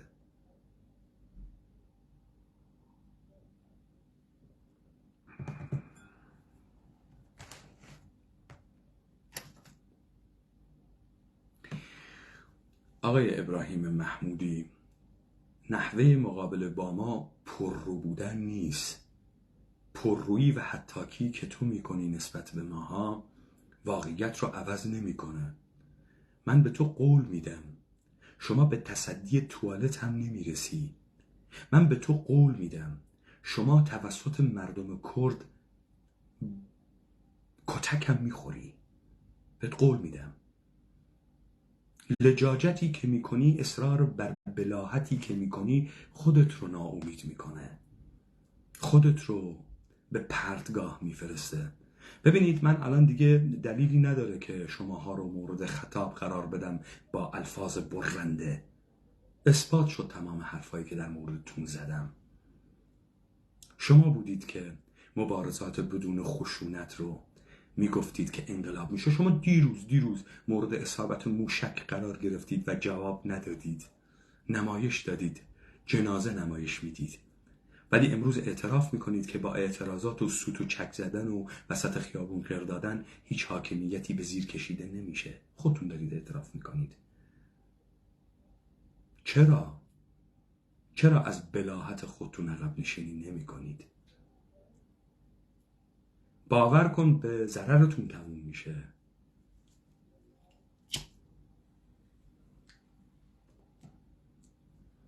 من خیلی سعی کردم شماها رو به مسیر واقعی برگردونم. من خیلی سعی کردم به شماها یادآور بشم که شما ثروت این جامعه اید. من تاریخ شما رو انکار نکردم. من اون تاریخی هم تا قبل از اینکه ما بیایم و شماها رو نقد بکنید رو هم برای بخشیش و برای بخشی از زندگی شماها ارزش قائل بودم و قائلم هستم. و اگر زمانی قدرت به دست مردم باز بگردد، خیلی از شماهایی که پیر شدید رو به عنوان قهرمانان و کسانی که زحمت کشیدند بازنشستگی با درجات مختلف نظامی قرار میدیم. من نمیدونم شما چرا اینقدر با حقیقت میجنگید، چرا انقدر دوست دارید که برای اینکه ضرری رو به ما تحمیل بکنید فرزند خودتون رو بکشید. چرا این کارو میکنید؟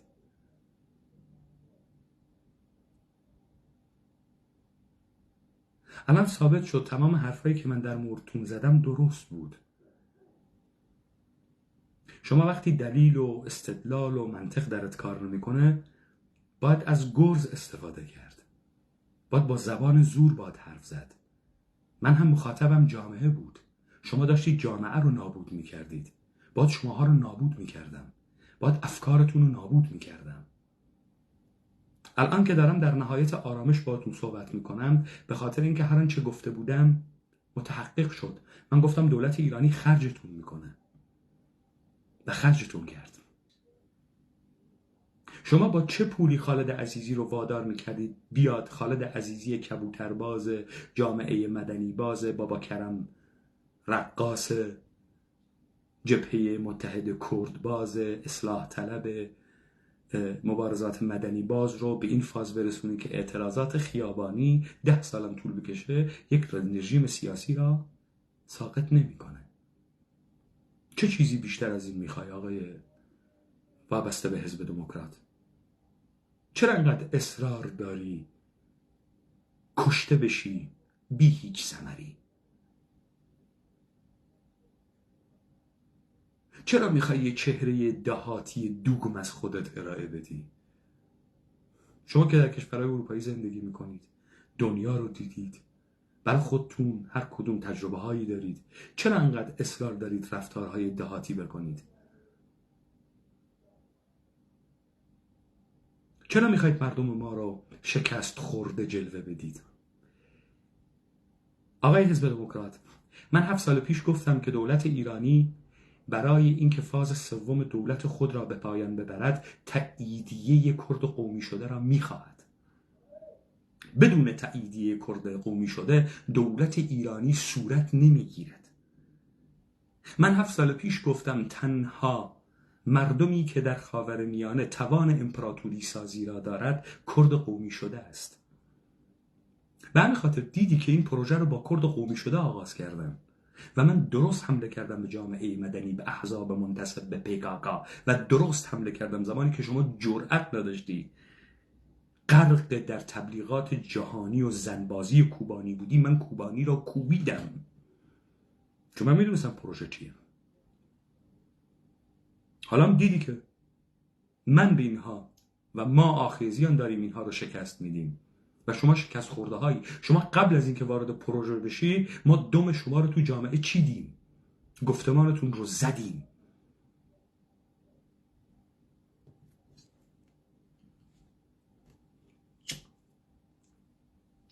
حالا میفهمی چرا با کرد قومی اتنیکی شروع کردند و بلوچ کتک خورده؟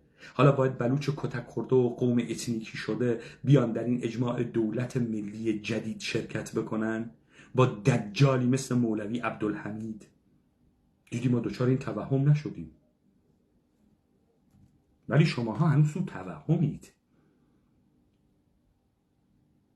ببینید خیلی ها میگن رهبری این حزب ها آدمای بدی هن. نه، بدنشون آدمای بدی هن. شماها آدمای بدی هستید. رهبریت با داشتن بدنی مثل شما داره از این کارها میکنه، چون شماها بدنی توجیهگر متوهمی هستید. دلتون کتک میخواد، دلتون میخواد خودتون رو رسوا کنید. شما عادت کردید به شکست، عادت کردید هر تجاوزی بکنید و بهانه بیارید که طرف مقابل زورش بیشتر بود و شما بیعقلید و دهاتی. بسه یه جای دیگه به وجدان نداشتتون رجوع بکنید. بسه یه جای آدم بیدار میشه، یه جای آدم شهامت پیدا میکنه با خودش روبرو بشه. بسه دیگه. با خودشون جلب میکنن مهمه، اما کافی نیست. سازمان هم لازم است مشارکت نیروهای سیاسی که بتونن عقبه خودشون رو، پایگاه‌های اجتماعی خودشون رو روی توافق جامعه برسونن. لازمه. این کاریه که الان باید واردش بشه. آقای فقط من یه تصریح از شما بگیرم. در بخش اول صحبتتون اشاره کردی به اینکه الان جای افراد هست نه احزاب. پس این وسط معنیش اینه که اون احزابی که وجود دارند میبایست نادیده گرفته بشن، کنار گذاشته بشن، افرادی از دل اون احزاب بیان جلو. این سازماندهی که شما دارید ازش حرف میزنید از کجا باید تامین بشه نیروی انسانیش؟ تمایل احزاب رو باید جلب کرد، ولی ببینیم خود احزاب ساختارشون برای بازی دیگری است، برای رقابت، برای تشکیل دولتی که از دلخواه خودشون باشه. این حرف آقای آهی درسته. خود احزاب، ساختار احزاب برای بازی دیگری است. این بازی انقلاب بازی ساختن دولته. حزب نمیتونه دولت بسازه، استیت بسازه، نه گاورمنت. احزاب برای بازی دیگری ساخته شدند. اینو درست میگه آهی. حالا خاطرتون میاد من گفتم که اینها میگن که ما جنبش های کردی هستیم، دروغ دارن میگن. اینها حزبند، حزب یک دولتند، اساس دولته نه حزب. یک جنبش ملی اگر ناسیونالیستی بود ختم به ارتش آزادی میشد، مثل جنبش جوانان ایرلندی، مثل جنبش جوانان ایتالیایی، جوانان چک، همونی که از 1830 آغاز شد. اینا ناسیونالیستی نیستند، حتی با این ابداعات برساخته جدید نیستند. اینا آهی داره درست میگه. پس فاز سوم دولت ایرانی که از 7 سال پیش من گفتم، فاز سوم دولت ایرانی دولت سازیه که ابدیه، که دیگه نمیشه تکونش داد، دیگه نمیشه توش انقلاب کرد، دیگه نمیشه هیچ خواسته ای رو برجسته کرد، همه رو بازنمایی میکنه. من مثال زدم از گفتم تاریخ کهنه ایران تاریخ کهنه نیست، پروژه آینده است. کورشی که برات مثال میزنن اینه، دولت دینی که تمامی قبایل دوگم در ادیان خود رو حفظ میکنه. آن چیزی که چسب اینهاست دولت شاهنشاهیه، ساختار دولت. این دولت آینده‌ایه که میخوان بسازن و یکی از گزارش هایی که ازش میدن گزارش ایران بزرگ فرهنگیه. به همین خاطر پکاکا بازوی برجستشونه، اتحادیه میهنی، کومله، دموکرات، کردبازی، لباسبازی، فرقه بازی، زنبازی، هموسکشوال بازی، اینا فرقه سازیه، اینا اقلیت سازیه، اقلیت های متضاد و دشمن با هم دیگر. اما دولت مثل چسب رو سر همگی ایستاده، همه رو ساکت میکنه و صلح برقرار میکنه تا امکان زندگی برقرار بشه. اینو داره درست میگه آقای آهی. حالا شما فهمیدید پروژه چه شکلیه دیگه. فهمیدیم وقتی من با قدرت گفتم اینها تصدی یک سرویس عمومی هم نمیدن. دیدید که من خیلی آروم دارم صحبت میکنم. دیدیم که اصلا پرخاشگری در کلامم نیست و اصلا اون الفاظی رو که قبلا به اینها میدادم نمیدم. چرا؟ بخاطر اینکه اون مرحله من داشتم افکار عمومی که اونها برساخته بودن رو در هم میکوبیدم و افکار انقلابی را به ذهن مردم متبادر میکردم. در شکست بزرگی که به نظام سلطه دادیم و پروژه انقلاب شبیه سازی شده که برای اولین بار مفهومش رو ما به کار بردیم و ما کشف این پروژه کردیم رو به شکست رساندیم، دیگه دلیلی نمیبینیم وقتی نفوذ، قدرت و قدرت انقلابی خود رو میبینیم، دلیل نمیبینیم از این. ما حالا داریم دیگه شواهد رو میذاریم در تحلیل ها و کارهایی که قبلا کردیم، چون ما عملا فضای فکری شما رو شکستیم.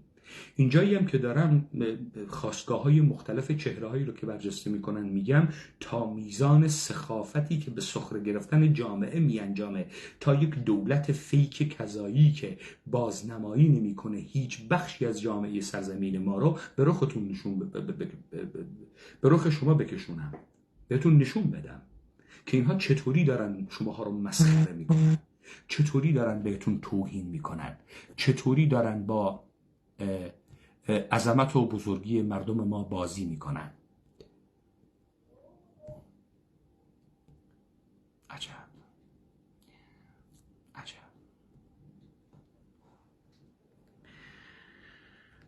خب اصلا میشونم روش شنود که میگین حزب چپ این برای اینه که رقابت بکنه که حکومت چپ رو سر کار بیاره. حزب مشروط ملی مذهبی ها هستن، خواستگاه های فدرالیست هست.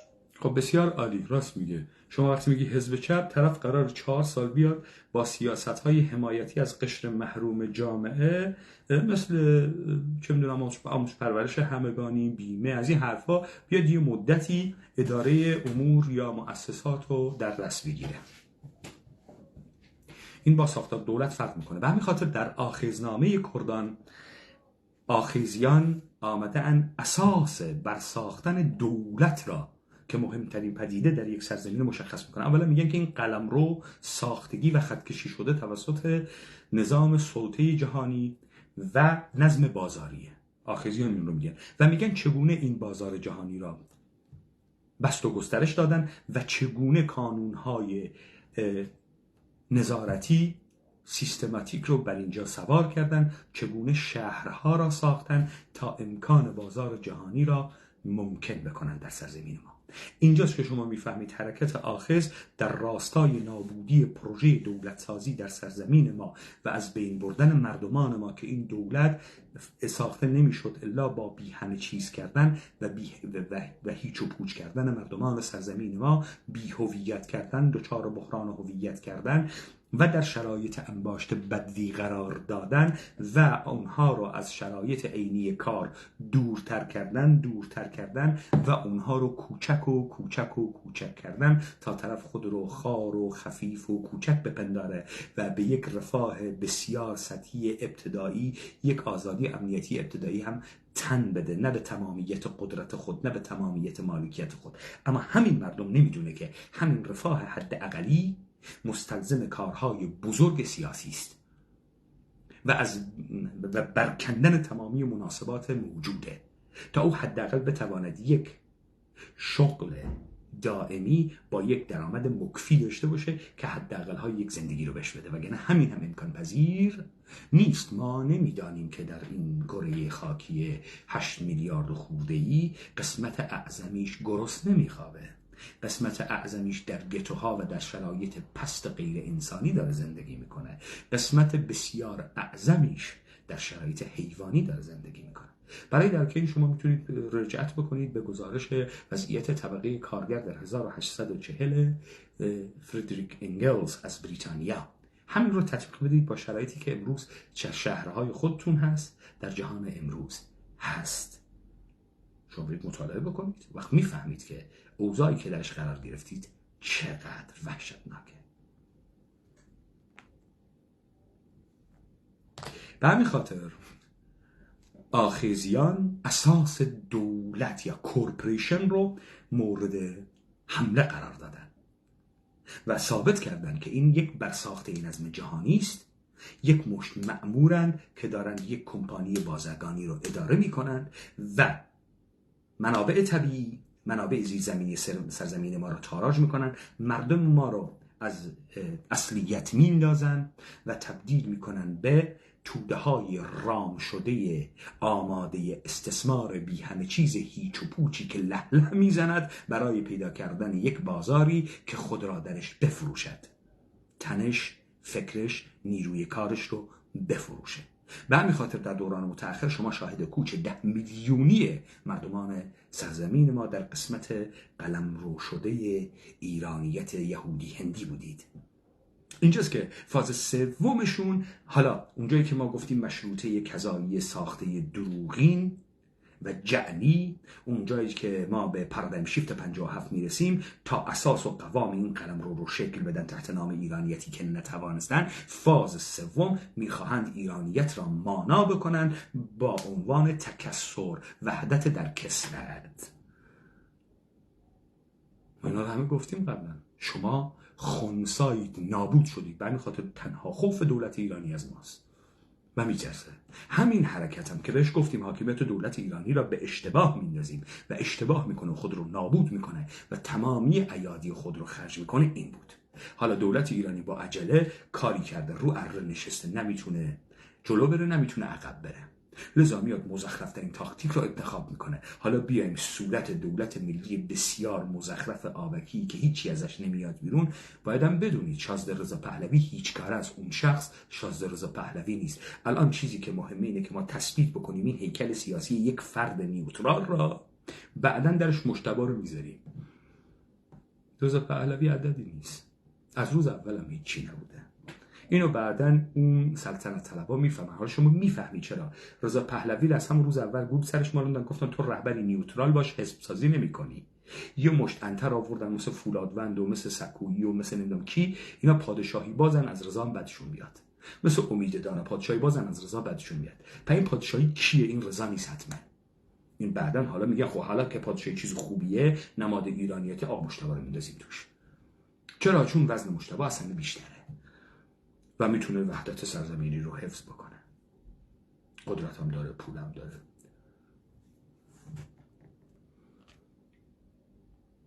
خاستگاه های مختلفی وجود داره. این احزاب برای اون به وجود میاد.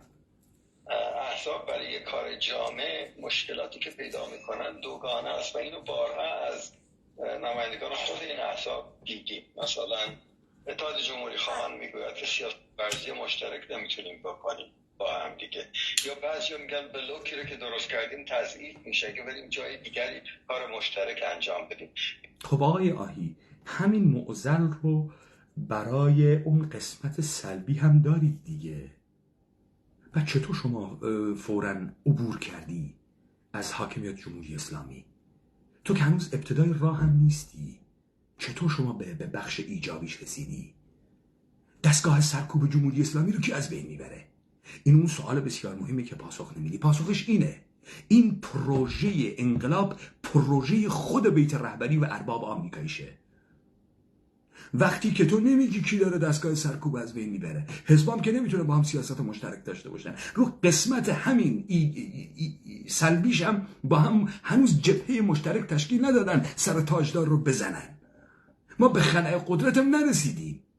تو چطور میخوای شورای رهبری درست بکنی، رهبریت درست بکنی، بعد شورای گذار به یک ایران پرورال؟ چرا شما این فرار به جلوها رو میکنید کسی ازتون سوال نمیکنه؟ خب این کاملا مشخصه. شما یک مرکز فرماندهی دارید، همونهایی که داره هماهنگ میکنه شما رو، بودجه های شما رو تامین میکنه، تریبون های مختلف رو از کاخ الیزه تا کنگره آمریکا در اختیارتون میذاره. نکنه فکر میکنی خانم معصومه قومی همون تاکتیکی رو که در مجلس شورای اسلامی به نام صیغه شدن نمایندگان برای نمایندگان کنگره آمریکا هم اجرا میکنه؟ من فکر نمیکنم ایشون همچین جذابیت جنسی و سکسی داشته باشه برای کنگرس و نمایندگان کنگره آمریکا.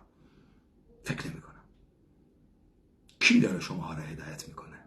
مسلما بیت رهبری، سپاه و پاسداران، ارباب آمریکایی. کاملا درسته. و همین خاطر شما با این فراق بال کفتار پیر 85 ساله یهودی بهایی مثل تو میاد از این حرفای گنده گنده صدمنی قاز میزنه که احیانا مرغ پخته به تو میخنده. آقا از شرایط مادی بگو. کو ما کی گذر کردیم از جمهوری اسلامی؟ کی در هم کوبیدیم؟ کی به خلأ قدرت رسیدیم؟ تا همین پوزیشن پیزوری رو که داری نمایش میدی، نه قدرت داره، نه پروژه داشته، نه اتحاد داشته، نه هیچ کاری کرده، نه عمق اجتماعی داشته. به همین خاطر میره سراغ یه پرنستار سحر تبر و نمیدونم زهرا امیر ابراهیمی و گل شیفت جان فراهانی و رفتی سراغ اینا. تو هنوز نتونستی دستگاه سرکوب جمهوری اسلامی رو از کار بندازی. بعد چطوری تو میخوای وارد این فاز بشی؟ تو حالت خوبه؟ جامعه آمریت کیه؟ دوروبریات، بچه‌هات، برادرات. جامعه آماری تو کیه میای از این حرفا میزنی؟ به این دلیل باید نیروهای آزاد بشن از درون این احزاب با همکاری با هم دیگه عقبه پایگاه اجتماعی اون احزاب رو هم متمایل بخورد. بسیار فعال بیشتر راجع به همین موضوع اگر که ممکن باشه صحبت بکنیم. آقای نوری‌زاده شما چطور می‌بینید قضیه رو و به نظر شما اصلا این صحبتی که آقای آهی مطرح کردن و صحبتی که آقای عزیزی مطرح کردن در مورد آلترناتیو سازی و لزوم وجود آلترناتیو و همینطور این که از دل احزاب میباید اشخاص بیرون بیان، نه خود این که خود احزاب لزوما وارد یه تشکیل ائتلافی بشن. شما نگاه با سلام به شما دکتر آهی، کارخالق و بینندگان عزیزتون و ملت بزرگ ایران. ببینید خانم دکتر ثابت، زمانی که احزاب تو این 43 سال در تشکل حزبیشون ظاهر شدن، هرگز نشست هایی که بوده به نتیجه نرسید. برای که مثلا میخوام بگم احزاب کرد حقشون، احزاب بلوچ، احزاب عرب ایرانی اینا. ببینید این حرفی که نوریزاد داره میزنه میگه که زمانی که این حزب‌ها در تشکل‌های حزبی طی 43 سال گذشته با هم نشستی داشتن به هیچ ائتلافی نرسیدن. خب این یه دروغ بزرگه، به خاطر اینکه مجاهدین خلق شورای ملی مقاومت رو درست کرد. آقای عبدالرحمن قاسملو رو به دلیل مماشاتی که با دولت ایرانی داشت و مذاکراتی که داشت از این شورا اخراج کرد. دو اینکه شما خیلی تلاش میکنید، ما گفتیم که این اپوزیسیون برساخته که کلونی های خود دولت ایرانن و اپوزیسیون واقعی نیستن. در این جریان فقط مجاهدین خلق بود که قدرت داشت و چون قدرت داشت هیچ کسی باجی نمیداد و تایید هیچ کسی رو هم نمیخواست.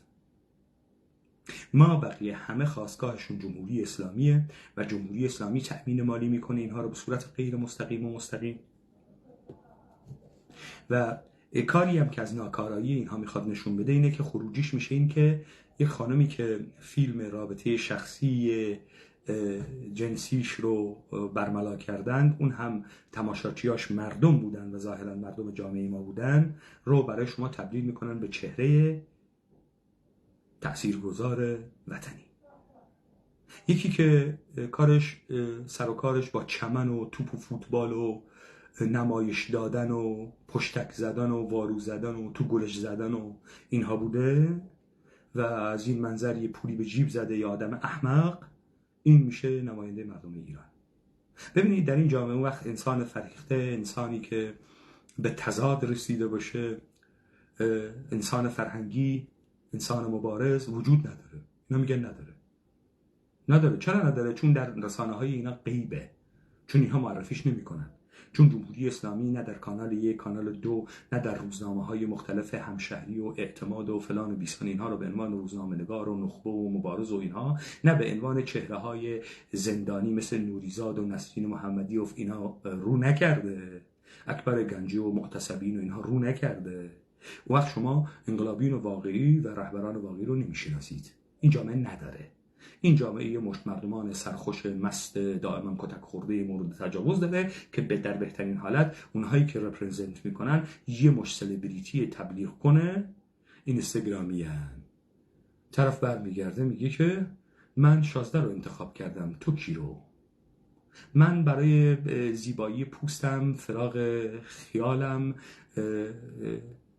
حفظ ترکیب سکسی بدنم شاهزاده رو پیشنهاد میکنم، شما کی رو؟ طرف انگار داره کرم ضد پوست و ضد چروک و چه میدونم قرص های قدرت با و این چیزها رو میفروشه، برای شما داره رهبر میفروشه. خیلی خنده داره. این جامعه رو به سخره گرفتنه، توهین کردن به یک مردم متمدن تاریخی هم. همونطوری که با تاریخ یهود ساخته کوروش بازی به این مردم توهین کردن و این مردم نفهمید که در این تاریخ یک عنصر مورد تجاوز بوده. همیشه از اسکندر بهش تجاوز شده تا سربازان هندی انگلیسی 1920 تا حالا زوار شیعه دنیا که میان تجاوز میکنن به دخترانشون، تا الان تبدیل شده به یکی از اقمار قاچاق جنس و مواد مخدر و سکس و نیروی کار بی همه چیز تربیت شده. اینا توهین بود به مردم کردن، توهینای بزرگی بود تا کوچیک کردن این مردم. حقشون میگن آقا مسئله فدرالیسم رو باید حل کنیم، مسئله خودمختاری یا خودگردانی هر چه اسمش میشه. این بلافاصله با واکنش یه مجموعه دیگر از احزاب روبرو میشه. بنابراین آنچه دکتر آهی میگه بسیار دقیق و درست. من با کار خالد 10 روزم بشنم صحبت کنم دعوامون نمیشه، بحثی نمی کنیم. در قالب کار خالد مبارز سیاسی که بهش اعتقاد دارم، اطمینان دارم، من با کاک عبدالله بشنم، با کاک مصطفی اجری هیچ مشکلی باش ندارم، با بچه دوستان بلوچ، با دوستان عرب اصلا مشکلی ندارم. ولی وقتی تشکل حزبی میشه اون وقت درگیری‌ها شروع میشه، برای که هر حزب آرمانی داره، مانیفستی داره، باید در قالب اون حرکت بکنه. اما اگر حزب برای چند ماه افراد برگزیده خودش رو آزاد بگذاره که بیان در قالب یک شورا، یک مؤتمر، کنگره. ببینید من یه بیرون درواسی حرف بزنم. هم دکتر آهی اینجاست که خیلی نقش موثری داره، هم کارخاله. من دیروز این تصویرهای امروز که میدیدم تو برنامه خودم پخش کردم، تصویری در مردش منو تکون داد. ببینید مردم چی میگفتن: ولیعهد کجایی؟ به داد ما میایی یا بیایی؟ خب این از اون دست شعارهای صمد آقایی بود در فیلم صمد آرتیست می شود. لشکر سیاهی امشب کجایی؟ آرتیست سراغ تو میاد خواهی نخواهی. بیایی یا نیایی؟ ولیعهد کجایی؟ سر وقت ما بیایی یا نیایی؟ ببینید این ولیعهد اسکیپ گوته. این رضا پهلوی یک پاپت، همیشه هم یه پاپت بوده، همیشه هم پاپت خواهد ماند. این آدرس انحرافی مثل اون شعار رضا شاه روحت شاد. اینجا فقط دارن هیکل رهبریت مستبد ایرانی که رپرزنت میکند ناسیونالیسم شیعی یهودی ایرانی کورپوریشنی را دارن براتون جا میندازن. حالا نمیگن مجتبی یا پسر دیگه خامنه‌ای یا منتصر دیگه خامنه‌ای که بهتون بر نخوره. شما فعلا این هیکل رو داشته باشید، بعد وقتی نفساتون رو گرفتن که یادتون نمیاد. الان که یادتون نمیاد اینا میگفتن ما رهبر نمیخوایم. یادتون میاد؟ نه. یادتون میاد میگفتن ما مردم فرهیخته‌ای داریم، وجدانش بیدار شده، انقلاب کرده، با تظاهرات سکوت میشه جمهوری اسلامی رو زمین زد. یادتون نمیاد. الان دیگه بهتون میگن که رهبری میخواد، فعالیت بین‌المللی میخواد، سازماندهی میخواد، دولت میخواد. نمیشه همینطوری که. الان یادتون نمیاد. یه ماه دیگه هم بهتون میگن که ببین رضا پهلوی یادم عمرش هم کرده و جانشینم نداره، 2 تا دخترم داره و دخترش هم رفتن شوهر کردن به غریبه ها و فارسی هم خوب بلد نیستند و از این حرفا. مثل این که رضا پهلوی که بایستی مثلا هیکل ایرانیت باشه، اون ائتلاف خودش رو در تاریخ میلادی رو میکنه. آقای رضا پهلوی، تو احیانا ولیعهد ایرانی که تو احیانا نماد ایران بازی هستی. تاریخ ایران یا تاریخ شاهنشاهی خودته یا تاریخ هجری شمسیه، تاریخ میلادی نیست. سنت سال جدید ایرانی ها هم احیانا نوروزه، مسیحی نیست. تو چرا پیام ائتلافت رو سال جدید مسیحیان انتخاب میکنی؟ این یه تناقض بسیار بزرگه. این بر ضد سنت خود بودنه. حداقل تو یکی نباید این کارو بکنی. ببینید حتی عرف در دنیا، کسی که انگلیسی میدونه ولی رئیس جمهوره یا پادشاهه، وقتی مصاحبه میشه به انگلیسی مثل پدر شما نمیره انگلیسی جواب بده بگه من انگلیسی بلدم. اون یعنی آدم بی‌هویت. اون میشینه براش ترجمه میکنن و با زبان خودش صحبت میکنه، چون داره بازنمایی میکنه مردم خودش رو. در موضع ضعف قرار نمیگیره که زبان شما مهم بود، من یاد گرفتم. زبان ما مهم نیست که شما نمیدانید. هیچ کسی از رئیس جمهور آمریکا توقع نمیکنه فارسی صحبت کنه، ولی چرا باید شاه ایران انگلیسی صحبت کنه؟ حتی اگه انگلیسی بدونه صحبت نمیکنه، پس میذاره براش ترجمه بکنه. ولی تو چرا سال میلادی رو انتخاب کردی برای این توییت؟ تو داری میگی مردم ایران یه مشت بی‌هویتن که الان ولنتاین و چه میدونم کریسمسی که زادروز تولد مسیحه و اینها سنت ایرانی. حالا برای انقلاب دست 40 و شب هفته و 3 روزه چه میدونم مذهبی آیینی استفاده میکنی. شما شترگاف پلنگ کجایی؟ چرا با این مردم ما این کارو میکنید؟ چرا این مردم ما رو انقدر بی‌هویت کردید؟ تا این آقا بیاد از این حرفا بزنه. آقای نوریزاده به داد ما، یعنی مردم نعره‌شون رو زدن، کشتشون رو دادن، اعدامشون رو دادن، الان منتظرم بودن خارج چیکار میکنه. من بارها به خود شاهزاده رضا پهلوی هم گفتم، دکتر آقایی هم میدونه، دوستان دیگر، که آقا شما یک بار اعلام کردی که شاه نیستی، الان مقامی نداری و میخوای در آزادی ایران مشارکت داشته باشی و فردا در ایران اگر بهت نقشی دادن اون نقش رو کنی، وگرنه مثل بقیه مردم رأی تو بدی تو رفراندوم یا تو مجلس مؤسسان، نماینده حزب بره رأی. گفتم به ایشون جلو خود دکتر آهیان گفتم وقتی یه عده دور میز نشستن شما وارد بشید به جونت بلند میشه. این دلیل نیست که شما رئیسی یا شاهی، دلیل بر این که برات حرمت قائلن. بالاخره یه جایگاهی داری، امتحانت کردن، تا حالا تو این 43 سال حرفایی نزدی که بوی استبداد بده یا یکی بیاد بگه صدای پای فاشیسم. بیا جلو. چرا دعوت نمی کنی از کارخانه؟ چرا دعوت نمی کنی از بقیه؟ آقا بیایم با هم بنشینیم، حکومت تعیین نکنیم. آقای نوریزاده چرا تا الان این اتفاق نیفتاده؟ اگر اونجوری که شما دارید میگید مردم در ایران شعار دادن، اگر اونجوری که دارید میگید که به هر حال او برای خودش حقی به عنوان یک پادشاه دیکتاتور قائل نیست، میگوید من هم رأی از در میان دیگران دارم، چرا فکر میکنید خود او قدم جلو نذاشته تا الان؟ من فکر میکنم یک تجربه داشت خیلی تلخ. ایشون اومد یه مصاحبه مطبوعاتی کرد، خیلی هم مورد استقبال قرار گرفت، همه ما هم پخشش کردیم. یکی تو این مصاحبه صدای پای فاشیسم رو شنید. بنده تو برنامه خود شما با ایشون بحث کردم، آیا صدای پای فاشیسم میمد؟ ایشون باز فکر میکنه اگه فردا بیاد بگه بریزن سر. آقای نوریزاده بذار من یه درس سیاسی بهت بدم یاد بگیری. کفتار روزنامه نگارم. جهان امروز جهان عدم قطعیت کوتوله هاست. اتفاقات اخیر سالیان گذشته ثابت کرد پدیده هایی مثل سارکوزی و ترامپ و لوپنها، پدیده‌ای مثل برکسیت، مردمان رو مستعسل کرده از سیاسی بازان دروغگوی دارای عدم قطعیتی که رهبران کوتوله جهان هستند.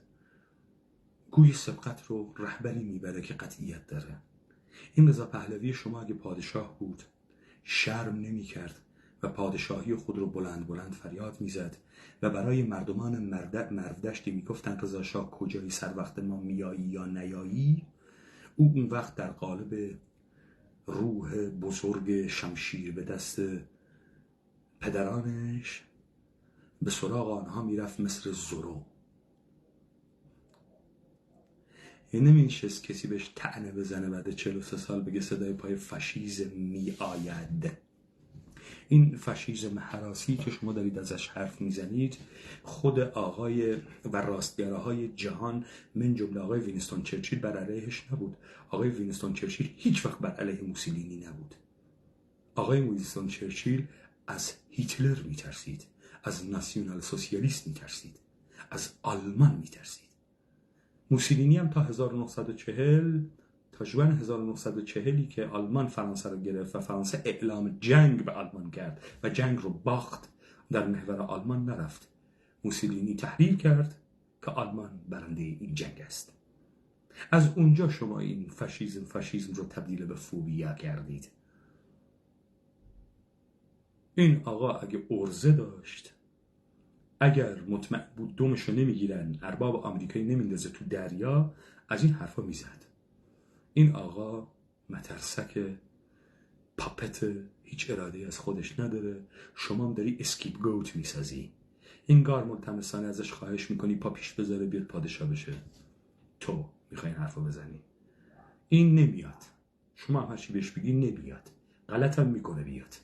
شما فعلا کارت اینه این شخصی که کاتوزیان بهش میگفت استبداد ایرانی بایستی بماند، چون اگه استبداد ایرانی نماند کورپوریشن ایرانی معنا نداره. و همین خاطر ما گفتیم خامنه ای بمیره عین کفتار هم دیگه رو پاره میکنید، بعد ما قشنگ شما را تهران میدوزیم بیرون.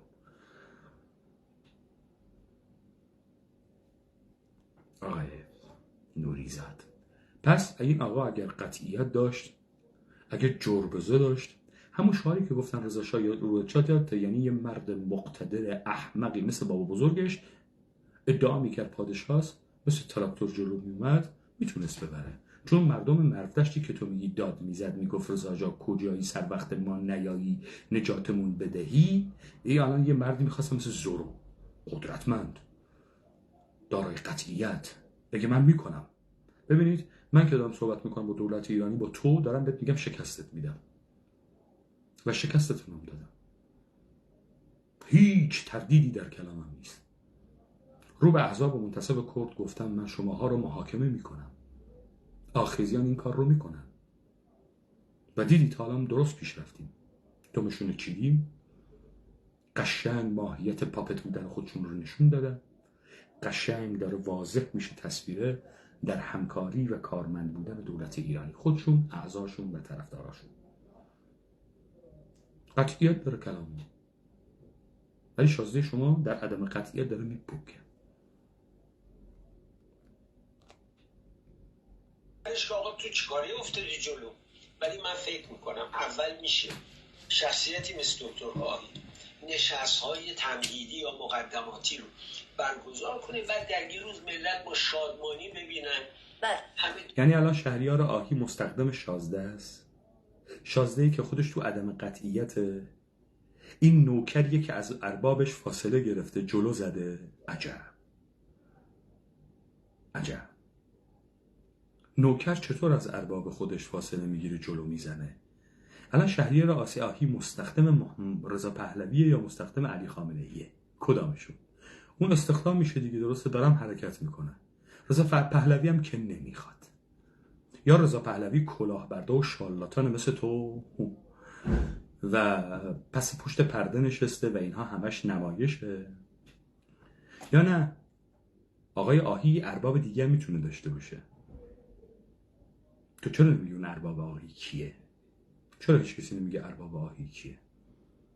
ارباب آهی آدم خیریه، دلش برای ایران میسوزه. برای چی ایران میسوزه؟ برای چی ایران میسوزه؟ دوره هم دست هم دیگر رو گرفتن و اون وقت باور کنید این نهضت پیروز میشه، ولی همینجوری مردم کشته بدن. این نهضت چطوری پیروز میشه؟ متوهم. شما که الان گفتی که با اعتراضات خیابونی و مشت و سنگ و اینها نظام سیاسی ساقط نمیشه. و حالا چطور 4 تا پیزویی مثل تو کنار هم بشینن بگم ما دولتیم ساقط میشه؟ بازوی نظامیتون کجاست؟ کی مؤسسات دولت ایرانی رو از کار میندازه؟ کی سپاه پاسداران و دستگاه‌های سرک و بنیاد مستضعفان، نهاد سینمایی، پروپاگاندا رو از کار میندازه؟ کی؟ کدام نیروی مادی؟ باز دوباره رفتید سراغ توهم. حالا از قره کمر و ماچوبوسه تو خیابون و بغل‌های مفت و نمایش همجنس بازها کارتون رسید به این که حالا 4 تا پیرمرد رو نمایش بدید تحت نام شورای رهبری، کار تمومه. جدا. ببینید ایالات متحده آمریکا با یک اجماع 40 خورده کشور سال 91 صدام حسین رو ضعیف کرد. از 91 تا 2003 هفته یه بار پایگاه‌ها و زیرساخت‌های مختلف صدام حسین رو میزد. تحریم مطلق بازرگانی صدام حسین رو کردن و بین‌المللی. تا سال 2003 با حضور 250,000 مرنز آمریکایی و نیروهای انگلیسی سرزمین عراق رو فتح کردن، اما موقتی نتونستن نگه دارن. بعد چطور تو با 4 تا پیرمرد پیزوری که نمیخواد سپاه پاسداران تکون بخوره، نمیخواد ارتش رو نابود بکنه، نمیخواد مردم مسلح و متعین بشن، نمیخواد خیل میلیونی مردم قصدمند برای قدرت درست بشه، چطوری حاکمت رو زیر میکشی؟ کلاه بردار، شارلاتان، بیوجدان.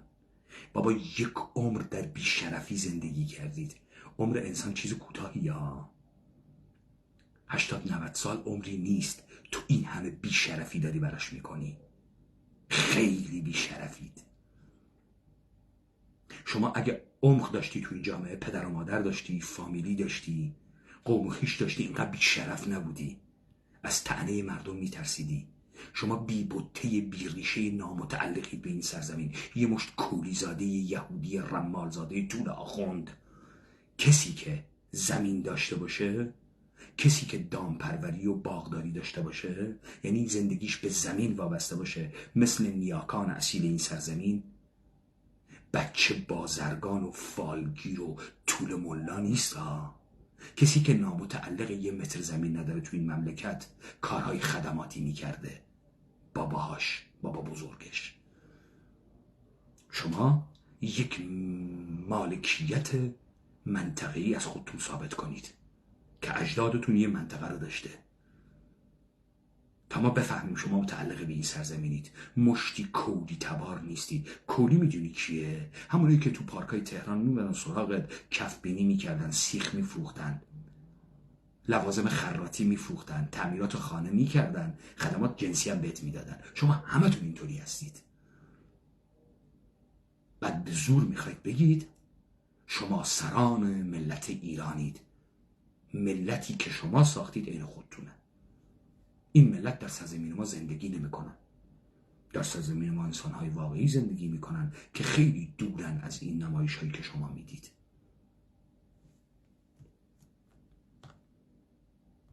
اون فاز اول تموم شد، فاز دوم خارج. ما با فاز اول چطور تموم شد؟ با سرکوب جمهوری اسلامی قتل عام کرد، کشت، بعد اعدام در ملأ عام کرد، تموم شد. خب تموم شد دیگه. سکوت مطلق، شکست خوردن، ناامیدی. آبها از آسیا افتاده است. شعر اخوان ثالث. این که الان شد که ماجرای بعد از کودتای 28 مرداد. حالا چطور تو فاز گرفتی میخوای بری رهبری درست کنی؟ دستگاه سرکوب رو از بین بردی، خلای قدرت ایجاد کردی. فاز اول تموم شد. فاز اول چه شکلی بود که تموم شد؟ نه، شما شکست خوردی. فاز اول نمایش ها بود. شما داشتید اینطوری تحت نام انقلاب مردمی، همونجوری که قبلتر هم گفتم، دارید نمایش میدید جمهوری اسلامی کلاپس کرده، سپاه پاسداران ناوچه خودش رو در مانور میزنه، 19 نفر سپاهی رو میکشه، هواپیمای اوکراینی رو میزنه، نفوذهای امنیتی موساد رو در درون خودش رو میکنه، پرونده های هسته‌ای لو رفت، بمبگذاری شد، جمهوری اسلامی کلاپس کرده، ارز قیمتش بالا میره، تورم زیاد میشه، هی میخواد بگه کلاپس کرد تا بیاد اعتراضات درست کنه. مرگ بر خامنه ای، رضا شاه رو هدشات. هیچ که نمیگه آلترناتیو که درود بر کی، نمیگه. نه بیای تو خیابون و تکون نخورید و مؤسسات رو نگیرید و فقط بگید مرگ بر خامنه ای. بگیم مرگ بر خامنه ای چه اتفاقی میفته؟ خامنه ای سکته میکنه. چه اتفاقی میفته؟ هیچ.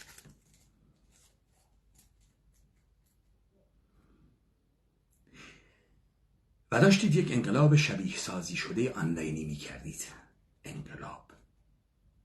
میخواستید مفهوم انقلاب رو فاسد کنید. مثل پارادایم شیفت 57 تون. حالا همتون اومدید بگید با اعتراضات خیابانی به جایی کشیده نمیشه. بریم مثل پارادایم شیفت بو خمینی اومد شورا درست کرد، ارتش تسلیم شد. آره همون سناریوه. حالا ناگهان سپاه پاسداران تسلیم میشه، شما ارتش درست میکنید. جدا؟ عجب. فاز تموم شد. هیچ کسی هم نمیگه فاز چطور شروع شد، چطور تموم شد. ولی ما شکستتون دادیم. من بهت میگم چطور تموم شد. شما گفتید قرقمیش بیایید و ماچو بغل و بوسه بکنید، مینجو پاتون کنید و روسریا رو بردارید تو خیابون قر بدید و جمهوری اسلامی ساقط میشه. ما گفتیم به مردم خودمان وقتی به خیابان میرید قصد قدرت کنید، مؤسسات دولت ایرانی را فتح کنید، نهادهای مردمی بربسازید، رهبران میدانی بشوید، از خود روایت بدهید و به خود تعیین بدهید. اشنوی مهاباد سننده جوان رود. عمل کرد. ترسیدید. از اپیدمی شدن ترسیدید. از اون قوم پیشرفته‌ای که خامنه‌ای گفت من قوم کرد قوم پیشرفته‌ایه. داشتید لیبلاله کرد میذاشتید. انقلاب کردها کردن، دختر کرد بود، شعار زن زندگی آزادی کرد بود. کردها حالا از مؤسسات عبور کردن. نکنه این کار شهرهای دیگه هم بکنن. جلوش گرفتید. فاز اینجا تموم شد. تموم نشد. شکست خوردید. شکست مفتضحانه خوردید. بهتون گفتم به اشتباه وادارتون میکنم. اینا رو عملا گفتم ها. آشکار گفتم. و آشکار باتون جنگیدم. در آخذنامه هم گفتم قیام آخذیان امر زیرزمینی نیست، بلکه به صورت آشکارا و علنی قیام خود را فریاد میزند و تمام آزادیاران جهان را به شرکت در این قیام دعوت میکنم. گفتم این رو در آخذنامه. شکستتون دادم، حالا رفتید تاکتیک عوض کردید. نمیشه که ول کنید، خسارت سنگینی دیدید. باید تاکتیک عوض کنید، عجله دارید درستش کنید. از این بدتر کردید، کار را از قبلی بدتر کردید. حالا دیدید شما مشتی پاپت انتر رو من چطوری رسوا میکنم. مردم از قبل تمام این حرفایی رو که من میزنم در مورد شما میدونه، لذا هماهنگی با شما ها نمیکنه. نمایش های کذایی و فیلم های کذاییتون رو باور نمیکنه.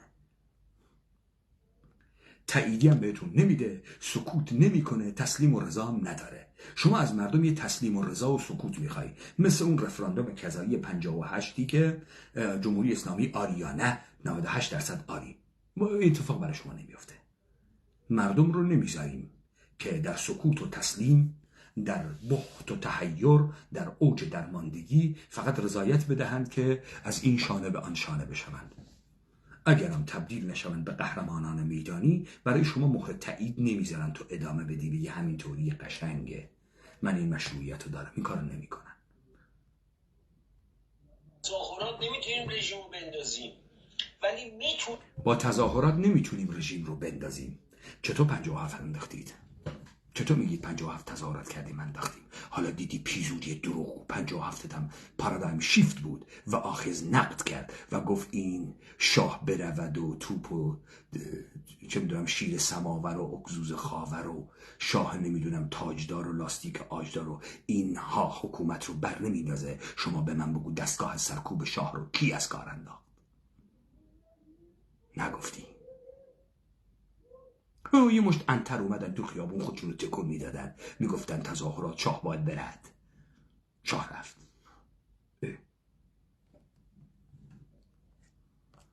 حالا از این حرفا میزنید چون فکر میکنی مردم حافظه تاریخی نداره، لاطائلات شما یادش رفته، حافظهشون مثل ما گپیه. ولی ما حافظه تاریخی داریم، شما هم خوب میشناسیم. ادعاهایی هم که کردید میدونیم. واقعا وجدان خودت قضاوت کن. شما دروغگوتر، پدر سوخته تر، تناقض‌گوتر در دنیا وجود داره. حول تاریخ معاصرتان با این همه روایت های دروغگویانه. تظاهرات انقلاب نمیکنه. کنیم با یک شورا، با یک خدا شاهد من یادم نمیره، آمریکایی ها بردن، آقای خلیلزاد برد، ولی 250 تا عراقی نشستن، همه شخصی تا امروز. خدا شاهد تو آدم دروغگو، پدر سوخته، کلاشی هستی که همین حاله که آفتاب لب بوم پات لب گوره، چون نون تو از دلالی و کلاشی مثل بابات خوردی، یه پدر سوخته ای. واقعیت رو نمیگی. ایالات متحده آمریکا به خاطر که 250 تا عراقی پدر سوخته رو کنن هم دیگه بشونه، 250,000 تا مرنز رو ورود داد به خاک عراق، صدها هزار سورتی پرواز انجام داد، میلیون ها تن بمب ریخت رو سر خاک عراق، تا احیانا زلمای خلیزاد بیاد از آستینش نوری المالکی شیعه وابسته به دولت ایرانی نوکر یهود جهانی رو بکنه. تا حالا هم عراق غرق در فساد سکت‌ها و فرقه های برساخته دولت آمریکایی که با اجماع فساد دارن عراق رو تاراج میکنن و از مردم عراق سوژه فاسد نئولیبرالی منفعت طلب ناجور درست کردن. خدا شاهده، خدا کمرت رو بشکنه، دروغگو، شیاد فاسد. حالا تو 1,000,000 سرباز میخوای آمریکات بیاد اونجا رو شخم بزنه تا 4 تا فاسد مثل تو احیانا بیان و بشن شورای رهبری مثل نوری مالکی. حکومت دستشون حالا به کمک آمریکا میگه ما احتیاج به کمک آمریکا نداریم، ولی اگر ما تونستیم اینو تو احتیاج به کمک آمریکا نداری. تو الان 1,000,000 سرباز داری. تو الان 1,000,000 مردم ایران رو متعین کردی که قصد گرفتن قدرت رو داشته باشه. چطوری احتیاج به کمک آمریکا نداری؟ من گفتم آمریکا چطور به عراق کمک کرد. چطور تو این احتیاج به آمریکا رو نداری؟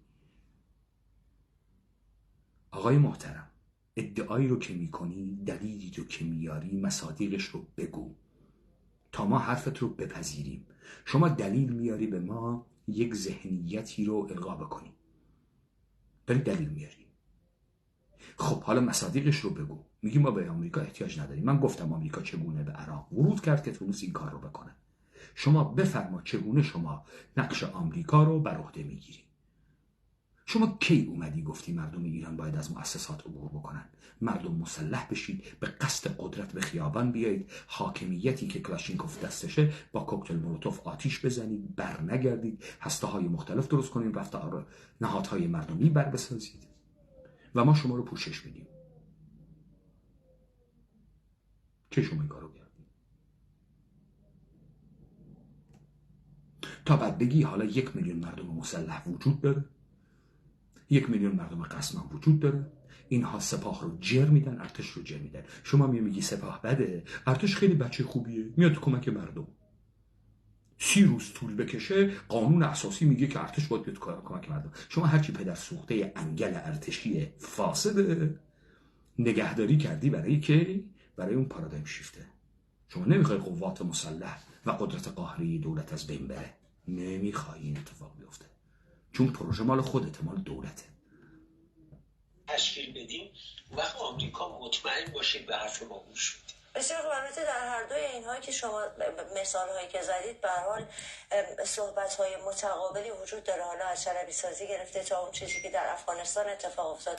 آقای عزیزی، شما فکر میکنید که این اشاره کردید به بحث آلترناتیو سازی، با صحبت‌های دو مهمان دیگر فکر میکنید این آلترناتیو سازی چگونه باید شکل بگیره و اصولا حول چه محوری باید شکل بگیره، چه گام عملی میشه براش برداشت؟ من امیدواریم این هست که با حضور شما سه مهمان در این برنامه بتونیم بیشتر از اون حرفای کلی که تا الان مطرح شده جوابهای دقیق‌تری پیدا بکنیم برای افکار عمومی که مدام این سوال رو داره که چرا ائتلاف شکل نمیگیره، چرا در بیرون همبستگی جدیش رخ نمیده، چرا اون شورایی که بتونه نمایندگی بکنه اتفاقهای درون رو تشکیل نشده، با توجه به اینکه تقریبا هر سه شما همین رو گفتید که فقط با اعتراض در درون نیست که میشه حکومت جمهوری اسلامی رو سرنگون کرد یا به پیروزی نهایی رسید. ببینید خانم ثابت، من حالا خوشبین هستم اگر این بحثا رو مقایسهش بکنم با بحثایی که 1 سال قبل 2 سال قبل داشتیم، فکر کنم ما پیشرفت‌های زیادی داشتیم. حالا به صورت جدی و دقیق از آلترناتیو سازی صحبت میکنیم. من فکر میکنم این بحثایی که دوستان عزیز آقای آهی و آقای نوریزاده داشتن، از یه لحاظ من با اونا اختلاف نظر دارم. شما بعد 43 سال بعد از اینکه ادعا میکنی نیروی مسلح داشتی و 6-7 هزار تا کشته دادی، ادعا میکنی تازه طی چند ماه اخیر به بحث‌های جدی آلترناتیو سازی رسیدی. شما این 43 سال چه کار میکردی؟ یه قلد و قول میکردی؟ خالد عزیزی، شما چطور به عنوان اپوزیسیونی که موجودیتت از اپوزیسیون بودن بود و فاند هایی که دریافت میکردی بابت این بود، هیچ کارکردی نداشتی تا این ماه‌های اخیر، تا این دقیقه تو دوام آوردی و حضور داری؟ کی تو رو تو آب نمک خوابونده بود؟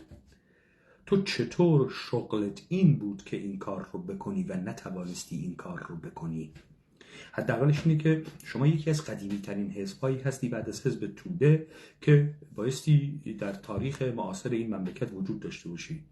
همه شما هم حرفه‌ای بودید، کارگری نکردید، بیپولی نکشیدید، همتون حرفه‌ای، سرمایه‌های گنده دستتون بوده، کارتون هم این بوده که مخالف باشید که قدرت سیاسی به دست بیارید. چه چیزی باعث نشده که شما الان یه حزب قدرتمند زورگو باشید که خودتون رو تحمیل کرده باشید؟ حداقل نمونه وطنیش و مجاهدین خلق ما داریم می‌بینیم که تاریخشون هم اندازه شما نیست، اما یه قدرتی رو در خودشون حس میکنن، برای شما هم تره خورده میکنن و این مسعود رجبی بود عبدالرحمن قاسملو را از شورای ملی مقاومت اخراج کرد و تا به این دقیقه این مجاهدین خلق هیچ کدوم از شما پیشگویی ها رو عددی حساب نمیکنه، چون تو خودش قدرت میبینه. حالا 1000 نفر، 2000 نفر، 100,000 نفر یه قدرت داره. شما چه کار میکردی؟ اینا تبلیغ نیست برای مجاهدینا، نه، اینا یک چیز واقعی با یک چیز فیک دروغین نمایشیه. اینجا تو کارمند دولت ایرانی مجاهدین خلق فاندش از یه جای دیگه تهیه کرده با کارهای خودش و برای خودش داره کار میکنه یا سیاست‌های هر کسی دیگه، ولی تو مشخصا کارمند دولت ایرانی. همون روز اول هم کارمند دولت ایران بودی، با اون جنگ‌های کذایی همیشه شکستت تا خمینی رو به اقتدار برسانی و خمینی اقتدار رو در دست بگیره. همین حالا هم نقشت اینه که دولت ایرانی رو براشون تثبیت بکنی تحت نام قومی اتنیکی کرد. نقشت همینه، هیچ چیز دیگه ای نیست. یه تاییدیه بگیری. اونم اینه که نبایستی این روند به حزب زدایی تبدیل بشه. اصولا در جوامع دموکراتیک هم این حزب نه، کلاه بردار به حزب زدایی منجر نمیشه. تو کلاه برداری نکن، از پیش حرفاتون رو آماده کردید که الان تو طرفدارای خودتو حفظ بکنی. ببین آهی داره درست میگه. آهی میگه ما دولت میسازیم. دولت رو حزب نمیسازه. حزب یکی از ابزارهای اداره برای دولتیه که مستقره. او داره دولت میسازه، دولت ملی ایرانیت شیعه یهودی میسازه. حزب این کارو نمیکنه. نگفت حزبا رو حذف میکنیم، گفت وقتی دولت رو ساختیم، نیروهای امنیتی، قدرت مالی دستمون بود، اون وقتی مشت کارمند رو میاریم تحت سلیقه‌های مختلف لیبرالی و نئولیبرالی و سوسیالیستی و اینها، بهشون میگیم حالا بیایید با سرکول هم بزنید، از این مردم بدبخت در قید کشیده شده استفاده بکنید و بگید ما اداره میکنیم مؤسساتی رو که براتون دایر کردیم. کی گفت من حزب زدایی میکنم؟ گفت که در این هیکل دولتی شماها نیستید. وقتی هم میگه به صورت چهره میخوایمتون، به خاطر اینکه بگه اجماع ملی بود از تمام تکثرهای این جامعه که دولت ملی ایران را درست کرد. پس دولت روح ملت است و لذا ملت ایران بازنمایی میشود در مؤسسات این دولت، در قانون اساسی، در دادگستری، در بانک ها، در مجلس مؤسسان، مجلس شورای ملی. 2 تا مجلسه.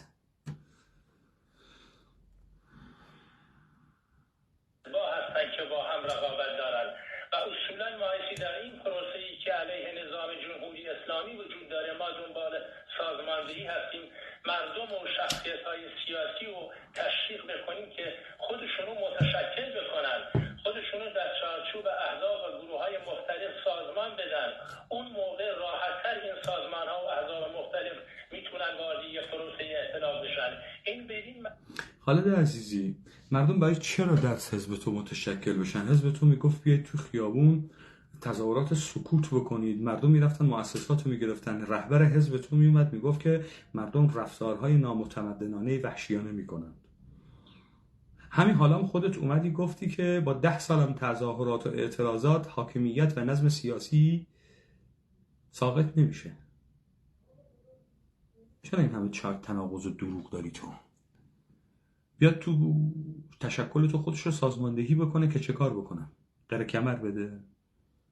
چه کار بکنه؟ جمهوری اسلامی برای تویی که تنها نمود واقعیت نیروهای چریکیته از گلوله‌های واقعی استفاده کرد، از بمب استفاده کرد و تو توان مقابله و پاسخگویی نداشتی.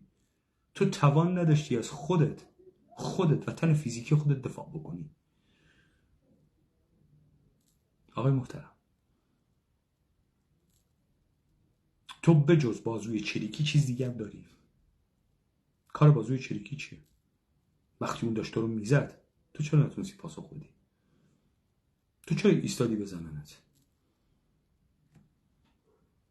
وقتی هم که خودش بهت گفته بود تخلیه کن ها، 3 روز قبلش بهت گفته بود میزنیم فلان ساعت، خودتون گفتید.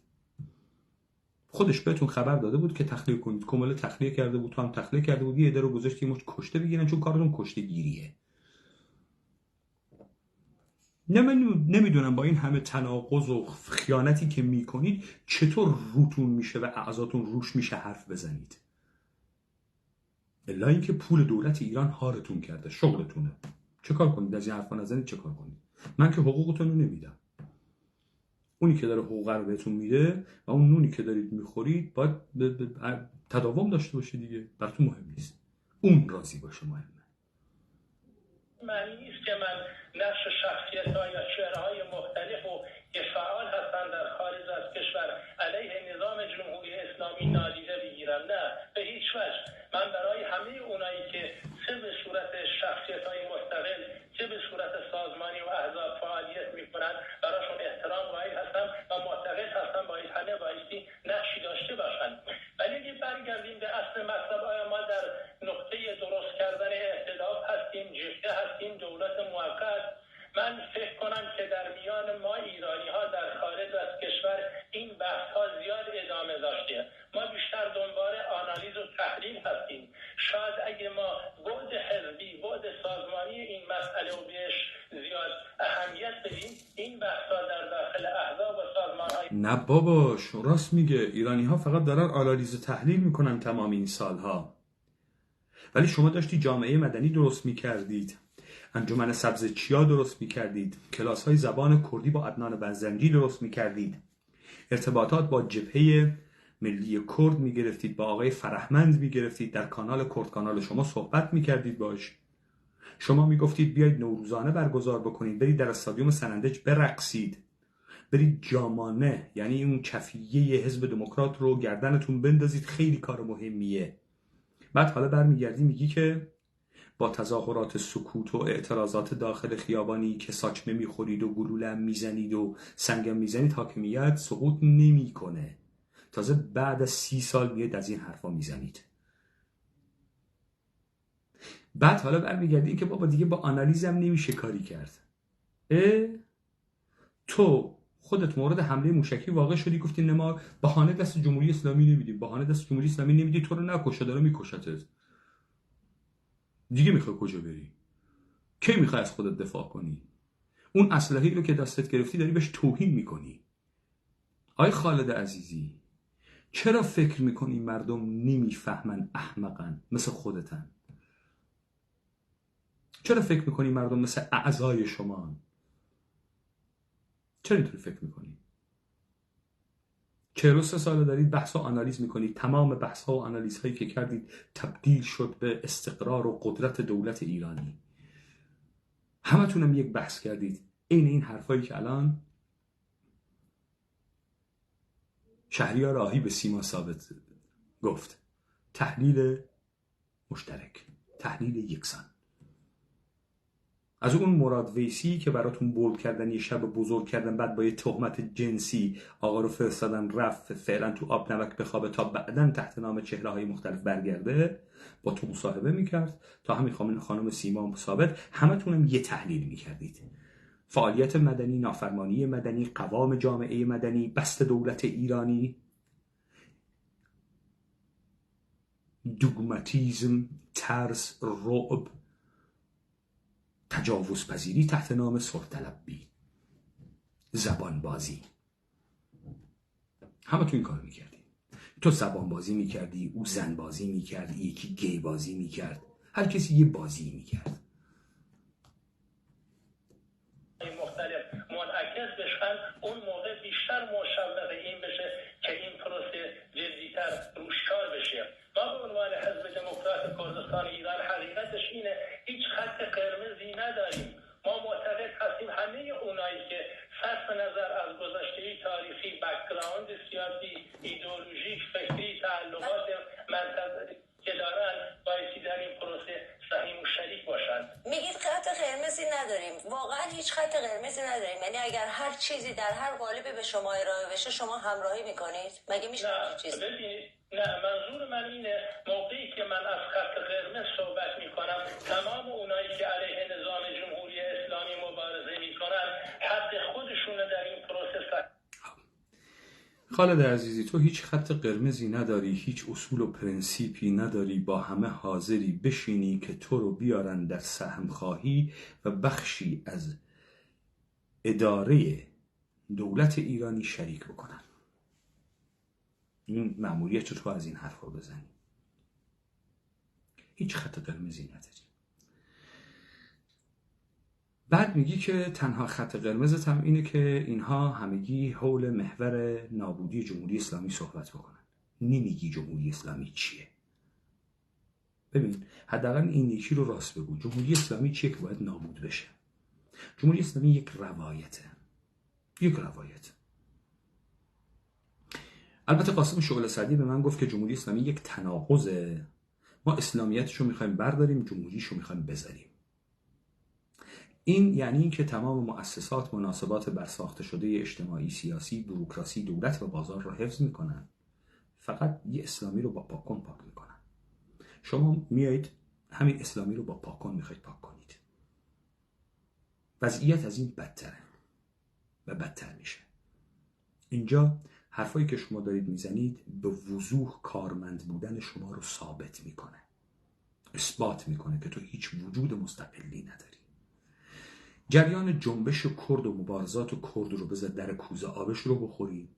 تمام اون مردمی هم که شماها سرش گول مالوندی بابت این حرفا بایستی برن فکری به حال عقل خودشون، فکری به حال کلاه بزرگی که سرشون رفته بکنند و شهامت این رو داشته باشند که بابت شکستی که خورده‌اند روی پاهای خود بیستند و نقد بزرگی از گذشته خود بکنند، وگرنه از چاله به در آمده به چاه میافتند و این دور تسلسل باطل تا نابودی مطلق ادامه خواهد داشت.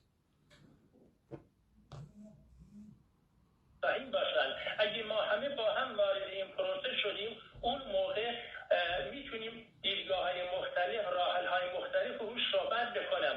چرا من به خط قرمز اشاره میکنم؟ متاسفانه ما ایرانی‌ها تجربه دموکراسی نداشتیم، تجربه کار مشترک با هم نداشتیم. همیشه ایران یه جامعه چند قطبی بوده، ایدئولوژی‌های مختلف در ایران شکل گرفتن، احزاب بر مبنای ایدئولوژی‌های مختلف درست شده اند و فلسفه و انکار بقیه همیشه در میان این احزاب بسیار شدید بوده، نه تنها در میان احزاب بلکه در میان شخصیت‌های مختلف. یعنی میخوام اینو بگم اگه قرار باشه شعار مردم در داخل ایران از فارس و آذری و کرد و عرب و بلوچ با همه تنوعات خودش میگن که جمهوری اسلامی باید بره، دموکراسی باید استقرار پیدا بکنه، پس نقاط مشترک ما زیاد داریم، نقاط اختلاف نظر بسیار کمتر است در این پروسه. واسه همین میگم نبایستی این خط قرمز ها و از همین از بعد وارد این پروسه شدن درستش بکنیم و یه بریری یا یه موانعی یا یه دیواری رو درست بکنیم که دیگه اون موقع جامع نباشه، همگیر نباشه. شما الان در چه مرحله‌ای هست؟ حزب شما با کسی برای ائتلاف گفتگو کرده؟ خود شما اصلا آماده تشکیل ائتلاف با گروه‌های دیگه هستین؟ چیزی انجام شده؟ کسی شما رو دعوت کرده؟ ببینید هیچ دعوت مشخصی از حزب ما نشده، چون تا به حال خب این نهایت ورشکستگی، نهایت کارمندی حزب دموکرات رو نشون میده. بهتون گفتم یکی از قدیمی ترین حزبایی که در این سرزمین وجود داره تحت لوای این کورپوریشن ایرانی حزب دموکرات کردستان عراق و شرایط خوبی هم براش مهیا بود. از جنگ ایران و عراق، از دلارهای دولت ایرانی، دولت عراقی، سرمایه‌های نظامی تبلیغی که در اختیارشون قرار گرفت، الان بایستی یکی از قدرتمندترین موجودات منطقه بودن. این مجاهدین خلقی که هنوزم علیرغم تمام ریزش‌هایی که کرده، علیرغم تمام فشارهایی که جمهوری اسلامی برش آورده، علیرغم اینکه در آلبانی قرار داره، هنوز توان این رو داره با صرف کردن پول و تبلیغات و اینها یک نمایش‌هایی از سالگردهای خودش رو در اروپا با حضور صدها هزار نفر برگزار بکنه. حالا افغانی رو میاره، پناهنده رو میاره، پول میده به اینها، اتوبوس میده، غذا میده، این مهم نیست. مهم سر این کمچیک توانی داره. حزب دموکرات منتظر کسی دعوتش بکنه. ببینید دو تا آدم مجهول الهویه‌ای که معلوم نیست کیان اومدن گفتم ما حزب جمهوری خواه لیبرالیم، فرش گردونیم. اینا باید بیان حزب دموکرات رو دعوت بکنن که حزب دموکرات بره با اینها ائتلاف بکنه. حزب دموکرات عملا داره به تمام کسانی که به گلوگاه به قتلگاه فرستاد و به سلاخی فرستاد توهین میکنه، حتی به اعضای خودش. منتظر شادی امین یک نفر فعال جنسیتی اینها رو دعوت بکنه به ائتلاف. کیان اگه مثلا شادی امین نیست و فرشگرد نیست و کیان این اپوزیسیون ایرانی؟ همینان دیگه. هیچ کدوم از اینا این آقایون رو دعوت نکردن. در صورتی که حزب دموکرات میگم مثل فرش کاشون هرچی بیشتر پا بخوره قدیمی باشه بهتره. باید یه قدرتی بود. اینا همونایی هستن که میگفتن بیاین با اعتصابات و مغازه تعطیل کردن، ما زور داشتیم مغازه ها رو تعطیل کردیم، جمهوری اسلامی پشتش شکست. بعد ما بارها گفتیم این مغازه رو سپاه پاسداران برای تعطیل میکنه. تعطیلی مغازه های مردم، پفک فروختن و برنج فروختن و کالای اساسی فروختن، دولت ایرانی رو که بر اقتصاد رانتی نفتی سواره ساقط نمیکنه، مردم رو بی همه چیز در میکنه. سپاه پاسداران مغازه رو براتون تعطیل میکنه. حالا تو منتظری شیرین عبادی دعوتت کنه باش ائتلاف کنی. تو حالا منتظری گلشیفته جان فراهانی، زهرا خانم زیبای امیر ابراهیمی با معصومه خانم قمی تو رو دعوت بکنن که باشون ائتلاف بکنی. یعنی توهین از این بزرگتر به کشته شدگان دیروز خودت ممکن نبود کسی بتونه به شماها بکنه. ولی با شما توهین رو نمیفهمید. شما فقط فحاشی رو، اونم از نوع جنسیتی به پدر و مادر و زناتون، توهین قلمداد میکنید. چون هنوز توسعه پیدا نکردید، دهاتی هستید. زبان پیچیده و شهری و امروزین و زبانی که مسلط بر ارزش ها و ولیوها و اخلاقیات اینها باشه رو نمیفهمید. شما فقط زبان جنسیتی میفهمید، چون راحت ترین کاره، چون آیکیو نمیخواد. این توهین نبود. اون سیما ثابت تو رو مسخره نکرد. نه والا ما رو دعوتمون نکردن. از شما چه پنهون؟ از خدا پنهون نیست. نه اشی به ما محل نمیذاره، اشی ما رو تحویل نمیگیره. این همه کولبر داشتیم، این همه کولبرها مردند، این همه نمایش قرائتبار براتون دادیم. کردستان چشم و چراغ ایران گفتیم. ما نگفتیم، ما گفتیم تهرانی ها گفتن باریکلا خیلی خوشمون اومد. ما اصلا مرده بودیم از گمنامی که تهرانی ما را نمیبیند. این مصیبت آقای خالد عزیزی. به غرور اون مردمی که تو خود تو بهش منتسب کردی خیلی برمیخورن. خیلی برخورد.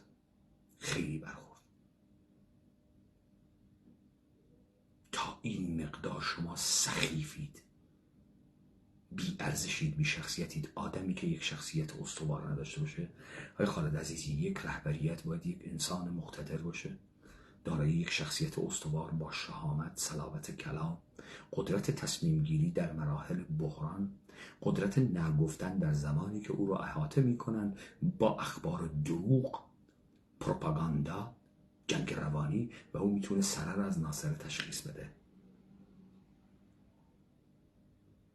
شما در حد نوکری یک خانه اربابی هم نیستید، هیچ کدومتون سرنوکر نیستید. بیشتر مسئله بین شخصیت‌های از چهره‌های شاخص علیه جمهوری اسلامی بودند. ما به عنوان حزب دموکرات کردستان ایران چهره‌های شاخص علیه جمهوری اسلامی چه کار میکنند که یک کار معجزه‌آساست؟ ایده میسازند، خلع مشروعیت میکنند. ببین تو این سرزمین هنوز یه ایده پرداز سیاسی، یک فیلسوف سیاسی زاده نشده. مردم هنوز نمیفهمند وقتی میگن آزادی چه چیزی را میخواهند. آزادی لاکی را میخواهند، کانتی را میخواهند، هگلی را میخواهند، یا آزادی از نوع خود، آزادی کلبی را میخواهند یا عرفانی را میخواهند، آزادی حقوقی را میخواهند یا آزادی فلسفی را میخواهند. چرا؟ چون تو این سرزمین ایده پردازی نشده. تو با یک روایت قصه‌گونه شهرزاد قصه‌گوی جعلی یهودی داستان میت افسانه‌ای به نام دولت شیعه ایرانی روبرویی، با یک عرفان شیپشوی اشراقی یهودی هندی و هیچ. این چهره ها با حاکمیت چه کار میکنن؟ چه غلطی میکنن با حاکمیت؟ اینا کیان؟ لاکن، بنتامن، مارکسن، گرامشیان، لوکاچن، لنینن. کیان اینا؟ چه کار کردن دولت ایرانی داره میترسه؟ شما در بهترین حالت سق میزنید مطلوبات برد شده توسط دستگاه‌های پروپاگاندای آمریکا و اروپا رو. دموکراسی، سیاست‌های نئولیبرالی، اقلیت سازی، حقوق قربانیان، همینا رو دارید. مطلوبات دنیای امروز هر چوپانی میدونه. از بس تبلیغ کردن و فیلم برش ساختن. چهره‌های شاخص چه غلطی میکنن در مقابل جمهوری اسلامی؟ چه کار کردن؟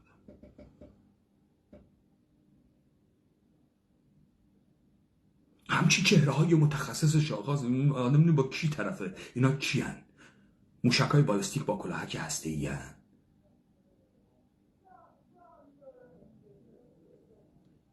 بابا شما یه مش شیعه متوهمی تمتون با ادبیات کربلای قربانی حسینی کلب حسینی یه مشت مردم بدبختم گرفتار و آلوده کردید با مصیبت خانی و رجز خانی و عشق به مردن و سینه زدن و نوحه‌گری. حزب و سازمان و گروه شخصیت علیه نظام جمهوری اسلامی مبارزه میکنند در خارج هیچ مشکلاتی نداریم. خود ما با تمام این کیفا در رابطه بودیم، در نشست بودیم، صحبت‌های زیادی داشتیم، مشورت‌های زیادی داشتیم. من تو صحبت‌ها اشاره کردم حالا زمینه بیشتر از گذشته است.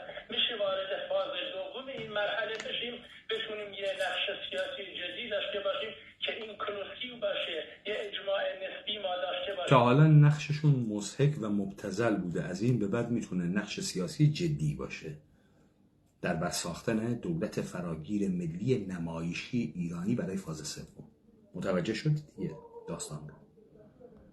در این پروسه بسیار خوب، برمیگردم به این بحث اجماع خدمتتون. آقای آهی، شما اشاره کردید، گفتید که احزاب برای رقابت به وجود آمدن و الان میبایست جای چهره ها در واقع باز بشه و چهره هایی از درون این احزاب بیان. صحبت های آقای عزیزی رو هم شنیدید که من بهش اشاره نمی کنم. در کنار این آقای نوریزاده از حضور چشمگیرتر شاهزاده رضا پهلوی در واقع نام بردن و اون رو مطرح کردن. خودمون داره میگه ائتلاف بین اشخاص نیست، بین احزابه. این وسط بالاخره چه اتفاقی داره میفته؟ آیا واقعا اپوزیسیون نگاه مشخصی داره که داره چیکار میکنه؟ چیکار باید بکنه؟ اون یه خبر خوب خانم دکتر ثابت، این جنبش در روح این خیزش انقلابی که در ایران هست، برای خیلی از گسل‌هایی رو که جمهوری اسلامی سعی می‌کرد برجسته بکنه، جنسیتی، نیک طبع. داری دروغ میگی آقای آهی. روح این جنبش، شما داری از ادبیات هگلی استفاده میکنی، هیچی هم ازش نمیدونی. روح این جنبش گسل‌هایی رو که جمهوری اسلامی ایجاد کرده بود از بین رفت. چطوری؟ بذار من یه نمونه‌اش بگم. شما بگید انقلاب زنان است، میزان دستگیر شده های مرد خیلی بیشتر از زنه. میزان کشته شده هایی که BBC رو کرد، از 460 نفر کشته شده 29 نفرش زن بود. ما بقیهش از کودکان و از مردان بودن. تا اینجا گسل جنسیتی پر نشد. من طبق آمار دارم باید حرف میزنم. اگر شعار قومیتی رو میخوای بگی، این کردستانی که متهم بود به تجزیه طلبی نبود که مردمش در سنندج فریاد بزنن سنندج چشم و چراغ ایران. این تهرانی ها بودن احیانا گفتن کردستان چشم و چراغ ایران. شما همیشه این حرف رو زدید، کردهای ما، کردستان ما، منطقه کردنشین ما، کردان غیور مرزنشین ما. حالا همونو گفتید، خودتون گفتید، خود گویید، خود خندید، عجب مرد هنرمندی. اینجا هیچ گسلی درست نشد. شما یه مشت بلوچ متوهم رو آوردید زیر فرماندهی مولانا عبدالحمید فاسد که رفسنجانی فرد دوم حاکمیت جمهوری اسلامی نتونست بعد از 88 خطبه امام جمعه موقت دیگه امام جمعه موقت تهران باشه، اما این دجال هنوز امام جمعه مسجد مکی رو میکنه.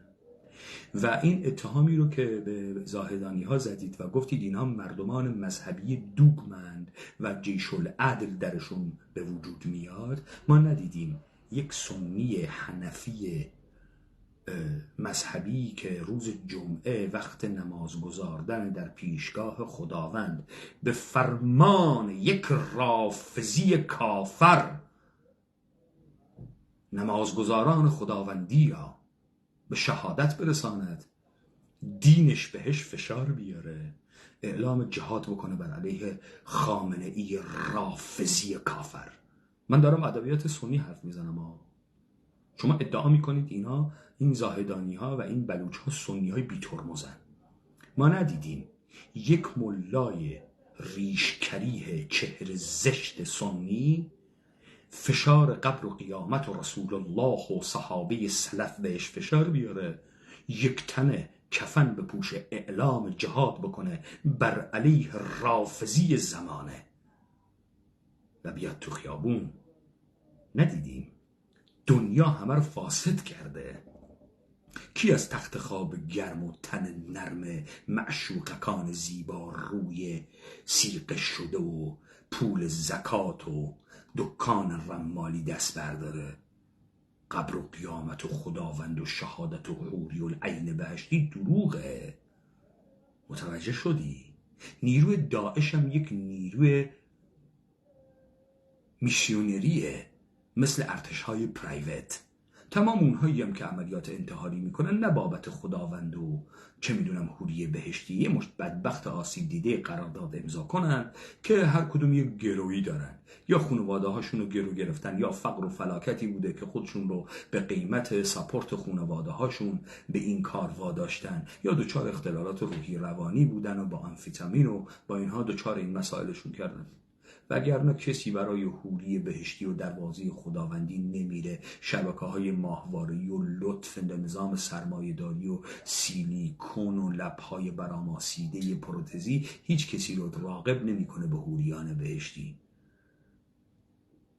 زندگی درون شهرها و بمباران جنسی هر روزه و توهم کالایی همه رو فاسد کرده. اما شما چرا از این نمایش ها میدید؟ به خاطر اینکه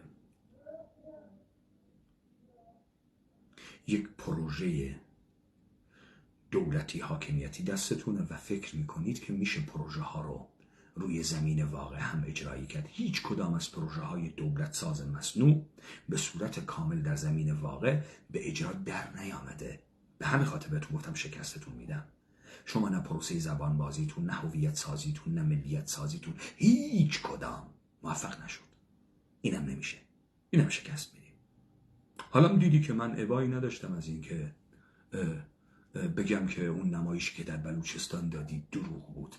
ابایی هم نداشتم مردم بلوچ رو، اونهایی که در این نمایش شرکت میکنن، با مولانا عبدالحمیدی مش دروغگوی کذاب خطاب بکنم. دیدی که میدونی چرا؟ چون از منظر شما هم این مردم وجود نداره. به همین خاطر به راحتی دروغ میگید. دیدید که الان گفتید اونایی که کشته شدن به درک که کشته شدن. دیدید با اعتراضات خیابانی حاکمیت رو به زیر نمیکشن. حالا دیدید اونایی که مردید گول سرتون مالوندن. شماها انتخاب میشدید که بکشنتون تا تنور این نمایش گرم بشه. اون اصلا لیلی به لالای شما نمیذارن، ترهم براتون خورد نمیکنن. اینه که خیلی مثلا 40-50 هزار تا جیغ زن جان من فدای ایران که ایران نباد تن من مباد ما رو نمیهرسونه. ما میدونیم نه مشت متزلزل کارمندن، هیچ بنیانی هم ندارن، هیچ باوری هم ندارن، هیچ خطری هم ندارن. با 2 تا نیروی کارآمد انقلابی رو بشن، همه دمو میذارن رو کلشون در میرن. مثل الانی که همه دارن در میرن. 10 میلیونتون آواره شده تو دنیا، از کیس گی و لسبیان گرفته تا مسیحیت، برای اینکه تبدیل بشید به نیروهای کار پسترین مشاغل خدماتی در بازارهای اروپا. رام شده ترین نیروی استثمار پذیرید. از رنگ کردن موهای زلفتون تا تغییر اسمتون از اصغر به تونی به ریچارد، شما تربیت شده های رام شده نظام استثمارید. خیلی خوب تربیتتون کردن. به همین خاطر هیچ وزنی ندارید و هیچ مردم واقعی نیستید. مردم واقعی انسانی است گمنام که تعین به خود میدهد و خود را روایت میکند. به همین خاطر ما به مردم گفتیم وقتی میای تو خیابون وقتی به ظهور میرسی خود رو روایت کن و به خودت تعین بده تا قدرتت و کرامتت به تو بازگرده. آتیش داخل و خارج امثال مختلف این جنبش واقعا درو کرد و کنار گذاشت برای جاش. طبیعت این جنبش، روح این جنبش چیزیه که پس هیچ گسلی از بین نرفت. آقای آهی، تو داری دروغ میگی. عین اینی که دولت ایرانی در نهایت قدرت سر جای خودش ایستاده، تو میگی ما مرحله سلبی رو طی کردیم، حالا وارد مرحله ایجابی میشیم. از این یاو گوتر، از این دروغ به این بزرگی به نام گوبلز بزرگتر مگه میشه دروغ دیگه ای گفت؟ مگه تو دروغ میترسی؟ کار تو دروغ، تو جاسوسی، زندگی جاسوسی میکنی. جاسوس فقط با دروغ داره زندگی میکنه.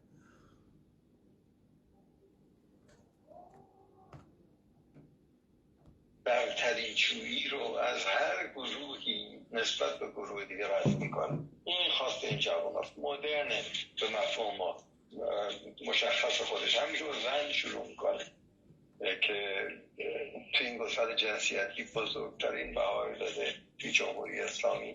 همه اینا واقعا کمک میکنه. اما میایم به سر ساخت آلترناتیوی برای جمهوری اسلامی. ببخشید همینجا میونه صحبتتون، این عبور کردنی که شما در جامعه میبینید رو، این درایت رو در خود اپوزیسیون هم میبینید که اونها هم از این عبور کرده باشند و به یه همچین نگاه جامعی رسیده باشن. میخواستم بگم خوشبختانه اثر میذاره دیگه. به هر حال اپوزیسیون کور که نیست، نگاه میکنه، ولی این جنبش جلوتر بود از اپوزیسیون. واقعا در کنار گذاشتن این تعصبات، این گزل‌ها، و بیشترشون برای این بود که انقدر زجر کشیده بود تحت جمهوری اسلامی با برجسته کردن این گزل‌ها که واقعا اراده این رو داشت که این گزل‌ها رو رد بکنه و وجود نداره و در درونش وجود نداره. گزل‌هایی که هنوز تو جامعه‌های پیشرفته وجود داره، مثلا نژادی مثلا. واقعا شما اگه ببینید گسل‌های نژادی در جامعه پیشرفته وجود داره. هنوز در آمریکا سر سخت جنین همدیگر جر میدن. ما تو ایران ما در مورد هموسکسوالیتیش مشکلی نداریم. ما بسیار مردمان بازی هستیم. ما بسیار مردمان جهان وطنی هستیم. نیروی کار به دنیا صادر میکنیم. یه ایرانی براش مهم نیست که تو تهران به دنیا میاد حمالی میکنه در بریتانیا. براش مهم نیست. این یه شارلاتانیه. مردمی را تا این حد مفلوک کردن، بی همه چیز کردن که هیچ تعلقی به هیچ جایی نداره، معجزه است. مردمی که هیچ بته تاریخی نداره و نمیتونه سر ارزش‌های خودش، اونی که به شخصیت میده، بیسته و بجنگه، مردم نیست. شما همچین آدمایی دارید تولید میکنید با همچین کلامی. چیزایی که در کشورهای پیشرفته هست تو ما نیست. گسل‌های نژادی.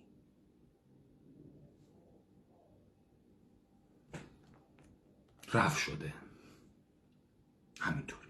خودش همینطوری رفع شد.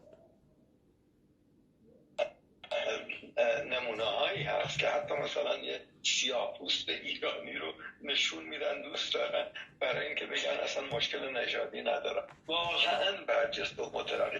اینی که تحسین دنیا رو برانگیختن، برای همین دنیا فهمیده چقدر متمدن اینجا. ببین شما خیلی متوهم برای مردم و متوهم حرف میزنید. تحسین دنیا یعنی کی؟ دنیا یعنی کی؟ یعنی تحسین بورکینافاسو، تحسین مغرب، تحسین الجزایر، تحسین بولیوی، تحسین روسیه، تحسین چین، اونم مردمش، دولتش، پارلمانش. تحسین جهان یعنی این جهان یک دست زیبایی که دست میزنه برای ایرانیا، میگه باریکلا، آفرین، چقدر انسانهای بزرگی هستید. کی این جهان کیه داری توهم میدی به این مردم؟ چرا توهم میدی به این مردم؟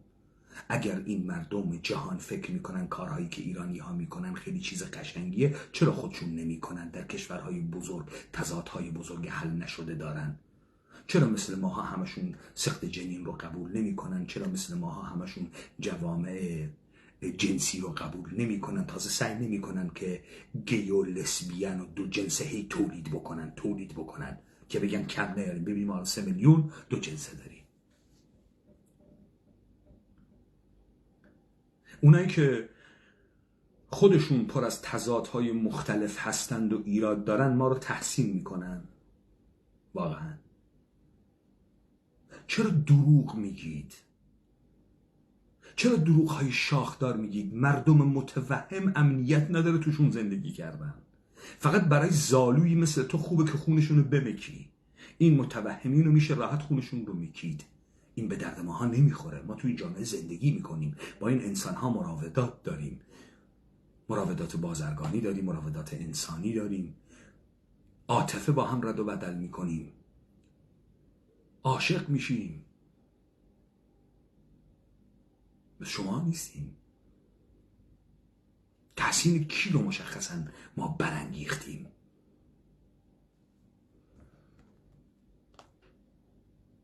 خب اگه این کارهایی که ما میکنیم خیلی چیز خوبیه، چرا جهانیان نمیکنن؟ اونا بکنن. روی اپوزیسیون اثر میذاره. اما بیایم سراغ آلترناتیو. وقتی به مرحله ایجابی میرسیم با چالش‌های روبرو هستیم، بلاشن همین ائتلاف که داریم صحبت شد. آقا شما چطور به مرحله ایجابی رسیدی؟ تو چطور از مرحله سلبی عبور کردی به مرحله ایجابی رسیدی؟ جهشی خوندی؟ پرش اسب با مانع پریدی از روش. چطوری تو عبور کردی؟ آقا شما یه آدم سیاست مداری، بهت میگن یه کفتار پیر 85 ساله پول باز بانک داری از مسائل مادی حرف میزنی. تو چطور از سلبی عبور کردی به ایجابی رسیدی؟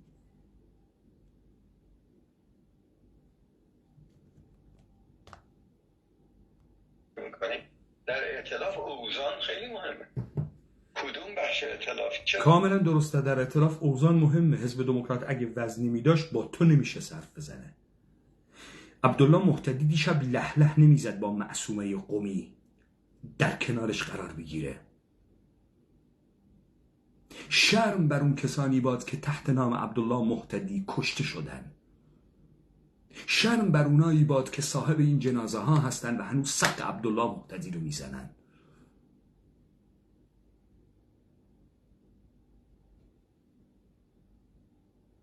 راست میگه. عبدالله محتدی میدونه وزنش دلارای ایرانه.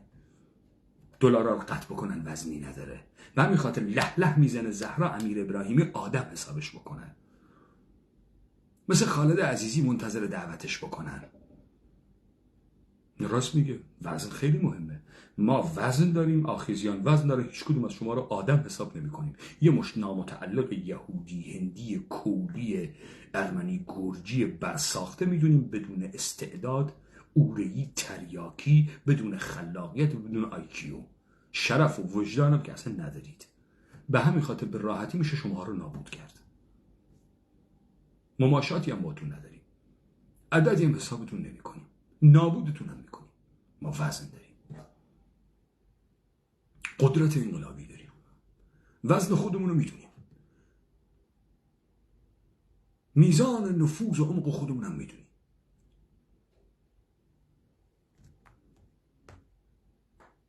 وزنی داره. باید متریک واحدی وجود داشته باشه برای تشخیص این اوضاع.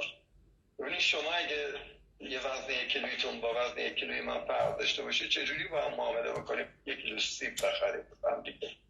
نمیشه که. خب کاملا درسته. شما باید یک واحد متریک داشته باشید. الان واحد متریک حزب دموکرات برای ما مردم کرد اینه که تا حرف میزنیم میگه که ما 6000 تا کشته دادیم. تو 6000 تا کشته دادی. خب الان حزب دموکرات باید واحد متریکشو کشته شدن بذاره. تو به عنوان یه سلطنت طلب باید رو کنی چند تا کشته دادی. داری این واحد رو؟ نداری. سپاه پاسداران میاد رو میکنه میگه من 1 میلیون کشته دادم. همه تونو پس میزنه. نه، میگه وزن طرفداران خیابانی. علی خامنه ای میاد یک وزن کشی خیابانی برات میکنه، حداقل 5 میلیون نفر رو میاره تو خیابون. شما برید وزن بکشید ببینم میتونید 10 نفر رو بیارید تو خیابون. در این وزن کشی علی خامنه ای و سپاه پاسداران برد. شما که باختید که. مگه اینا ایرانی نیستند و در ایران نیستند و شناسنامه ایرانی ندارند و خالد عزیزی گفت ما هیچ خط مرزی نداریم، با جمهوری اسلامی هیچ مشکلی نداریم. فردا حزب علی خامنه ای هم تشکیل بشه احیانا اینا هیچ مشکلی باش ندارن. دیدی که گفت نداریم، خط قرمز نداریم. حالا وزن کنیم ببینیم وزن مجتبی خامنه‌ای سنگینه یا رضا پهلوی. وزن کنید آقا، میجرمنت رو بذارید، تعداد کشته شده ها یا تعداد حضار خیابانی فراخوان بدید، یا آمار کشته هاتون رو کنید یا فراخوان بدید. ما نمی‌فهمیم چطوری باز این عمق اجتماعی شما رو فهمید. شما که ایده ندارید تا ببینیم که ایده‌ای که شما نفوذ دادید چقدر ذهنیت این مردم رو عوض کرده و مفاهیمی که مردم به کار میبرن مفاهیم شما هستن. به راحتی میتونید وزن ما رو تشخیص بدید. ما کلا ادبیات سیاسی را در قسمت قومی شده کرد عوض کردیم، کلا عوض شده. وزن ما کاملا مشخصه، قدرت انقلابی مشخصه، روش‌های مبارزاتی ما هم داره عمل میشه بهش و رفتار میشه. حالا وزن کنید، مشخص کنید این متریک های واحد سنجی رو، این میجرمنت رو کنید. در این میجرمنت خاندان خامنه‌ای همتون رو پس میزنه، لهتون میکنه. نمیتونید حذف کنید 5 میلیون نفر از جامعه ایران، 1 میلیون نفر از جامعه ایران، نمیتونید. حالا فهمیدی پروژه بیت رهبریه، هر حرفی که میزنه به نفع بیت رهبریه، تمام قدرت از آن بیت رهبری و سپاه پاسدارانه. حالا متوجه شدید؟ خب همین اوزان به وجود نیامده بین احزاب به این دلیل هست که در گذاشتن زیربنای یک نظام جدید، نه اون رقابت روبنایی که تعیین میکنه که کی میاد حکومت در دست میگیره، ولی زیربنا مثلا اون این همونی که خالد عزیزی سعی کرد باش رفقاش رو گول بزنه. البته این زیربنا روبنا رو ایشون از مارکس دزدیده، آقای لیبرال محافظه‌کار. خب این زیربنایی که میگه همون دولتیه که من گفتم. اینجا ببینید دیگه که باید کسی وزن داشته باشه تا نمایندگی ایران رو بکنه. این یه چیز نیوتراله که تمامیت قدرت نظامی قدرت مالی دستشه، مسئله رقابتی نیست که روبنا نیست. روبنا حزبه، زیربنا مهمه. ما اینجا الان داریم زیربنا کار میکنیم. زیربنا کیه؟ مطمئن باش خاندان خامنه‌ای این زیربنا رو ول نمیکنه، ولی اون روبنا رو میده، براش فرقی نمیکنه. انتر تا دیروز دزدی میکرد، حالا میمون دزدی کنه. اینه که درون خود قدرت جمهوری اسلامی یک سری انتر که میترسن میمون بیاد جاشونو بگیره ترسیدن. این الان تضاد درون قدرتی داره و ما رو این کار میکنیم. اونجاست که خامنه‌ای وقتی بمیره این انترها همدیگه رو پاره میکنن، چون نمیذارن میمونهای جدید بیاد. از میمونهای جدید میترسن، نمیذارن. اینه که کار خیلی خطرناک شده و علی خامنه‌ای خیلی ترسوه و خیلی بزدله و به همین خاطر هی داره اشتباه میکنه. نهادی که اعتماد مردم رو جلب میکنه برای اینکه انتخاباتی که میذاره واقعا آزاد و منصفانه باشه. خب اون کار احزاب نیست. ما متاسفانه کنگره ملی آفریقا رو یا مثلا اون کانستیتوشنال کانگرس آمریکا رو که زیربنای یه دموکراسی جدید رو مثلا در آمریکا آفریقای جنوبی گذاشت شد نداریم. اون کار حزبی نبود، احزاب نبودن که اونو تشکیل. خب ما کانستیتوشن ایالات متحده آمریکا رو نداریم. این همون جاییه که من گفتم شما ولیوهای ایرانی را ندارید، پرینسیپ های ایرانی را ندارید، به جز شیعه گری هیچ چیزی دیگه ندارید. اوکی؟ این راست میگه. شما نهادهای عمیق کشورهای اروپایی را هم ندارید. نهادهایی که متولد میشه در مجلس لردها، در کنگرس آمریکا، در نهاد کلیسا ندارید و در نهاد پادشاهی ندارید. چه چیز میتونید داشته باشید؟ یک هیکل بایوس سیاسی به نام قدرت مطلقه شاه سلطان. همین رو دارید، یعنی همین رو ساختید در این تاریخ و میخواید اینو حقنه کنید. چرا؟ چون در تکثری که در سرزمین کردان هست تاریخ زیستی این مردم فرق میکنه با این روایت دروغینی که تو داری میگی. مردم زیر بار این نمیرن. تا حالا هم سعی کردید این رو جا بندازید، جا نمیفته. بعد میخاطر میخواید در نمایش سوم جا بندازید، ابدیش کنید، بگید ببینید ما فقط اینو داریم، هیچ چیز دیگه نداریم. هیکل بایوس پادشاه. تا بعد قشنگ امثال مجتبی رو توش بچپونید. نه رضا پهلوی ها. رضا پهلوی پاپته، یه شخص بی اراده است، یک شخص بی شخصیته، هم ردیف زهرا امیر ابراهیمی و پرژن پله و آیلار دیانتیه، گلشیفت فراهانیه، چیز بیشتر از این نیست.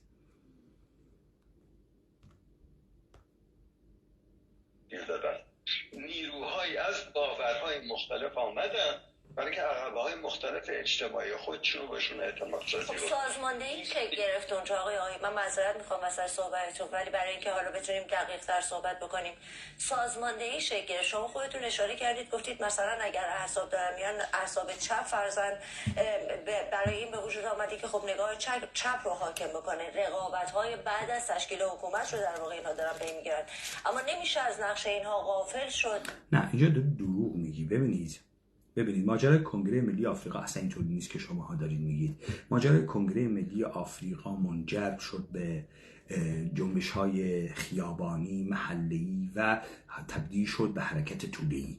اون وقت نظام سلطه ترسید، رفت سراغ نلسون ماندلا، باش معامله کرد. گفت ببینید شما بیایید قبول بکنید که هیچ کدوم از این سفید پوستا و رژیم آپارتاید رو محاکمه نمی کنید و مال و قدرتشون ازشون نمیگیرید، قدرت اجرایی جامعه رو بهتون میدیم و هیچ مناسبات اقتصادی اجتماعی تغییر نمیکنه. کنگره ملی آمریکا اومد فتیله مردم رو پایین کشید، گفت که بشینید گوش بدید جنایاتی که بر علیهتون شده اما محاکمه نکنید. ما اینا رو عفو کردیم، بخشیدیم.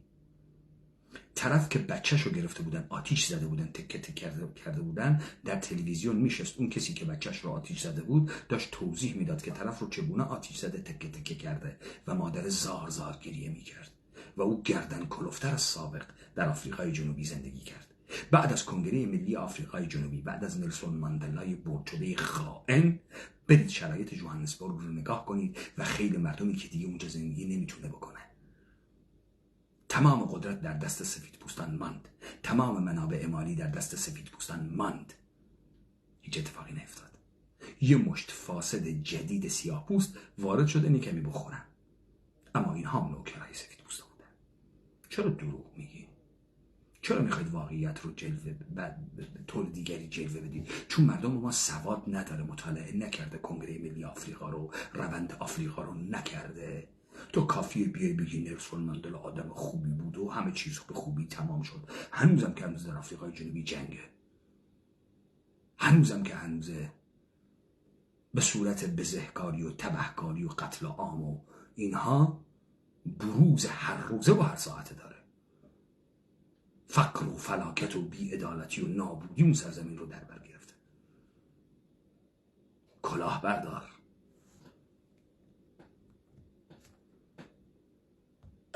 در پیش از سرنگونی جمهوری اسلامی الان در مرحله هستیم که اگر این احزاب با هم یا احزاب شخصیت ها همه در کنار هم، هر آن کسی که مطرح است در بیرون از ایران نتونه به این دریافت برسه که ما میبایست همین الان با ما، هر آن کسی که مطرح است چه غلطی میکنه خانم سیما ثابت؟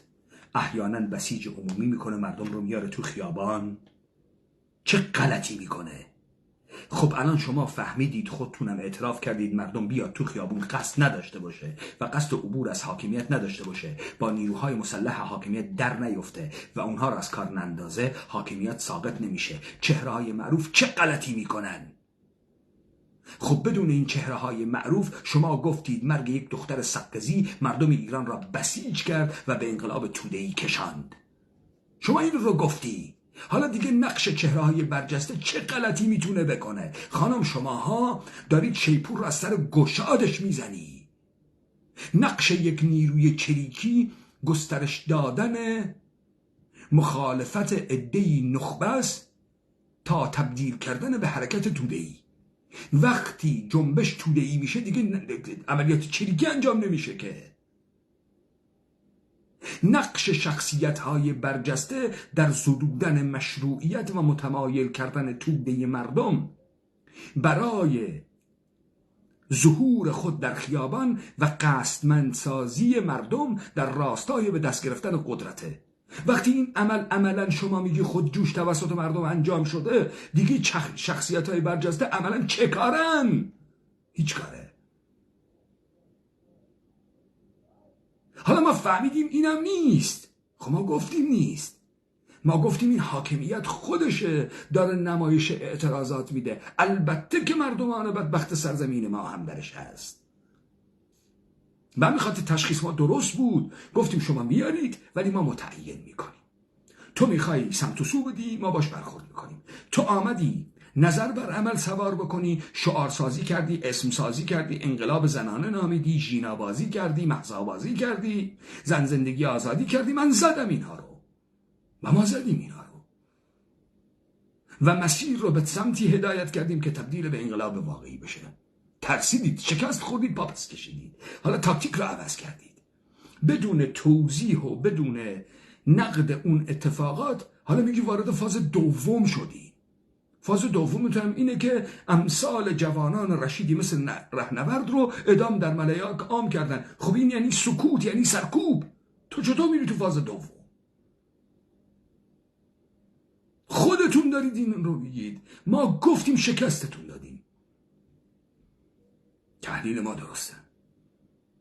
شکست خوردید. حالا رفتید تاکتیک بعدی.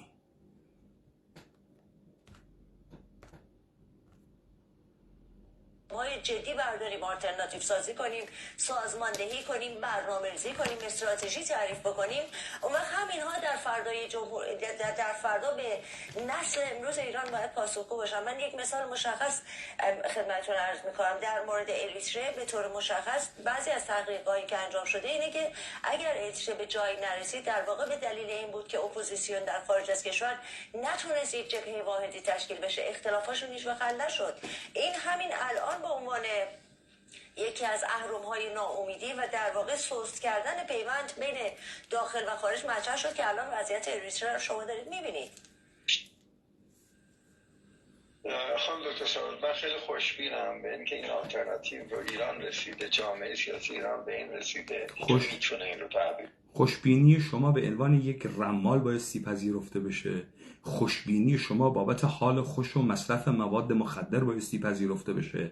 خوشبینی شما بابت رضایت از تخت خوابی که ازش برخاستی بایستی پذیرفته بشه. این خوشبینی تو بایستی یک سری مصادیق مادی داشته باشه. دوست عزیز، رو کنی مصادیق مادی تو. خوشبینم به درک خوشبینی، بدبینم به درک بدبینی. ببین اون زاویه رو که داری میبینی مطرح کن. تو الان این زاویه رو مشخص کردی، پر از ابهام، پر از دروغ، پر از رمالی، پر از قصه گویی. هیچ چیز دیگه نبود.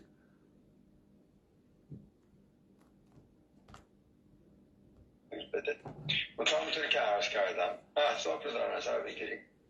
در حزب مثلا یا حزب مشروطه افرادی هستن که مهمترین چیز براشون حفظ اقتدار اون بلوک که ساختن، 30 سال روش کار کردن ساختن، نه همکاری با بقیه نیروها.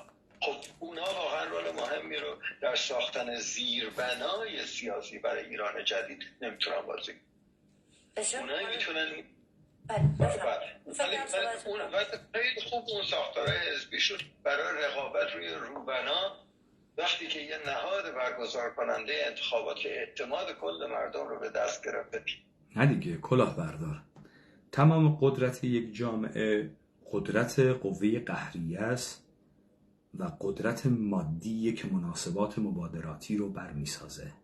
تمام اینها وقتی در زیر دست یک ساختار قرار میگیره، بقیه دیگه تدارکات چیان؟ انبرند، یه مشت حقوق بگیرند که حقوقای بیشتری میگیرن، یه جاهای بیشتری برای راندخاری و دزدی پیدا میکنن. این ربطی نه به سعادت مردم داره، نه به زندگی بهینه مردم داره، نه به افق روشن مردم داره.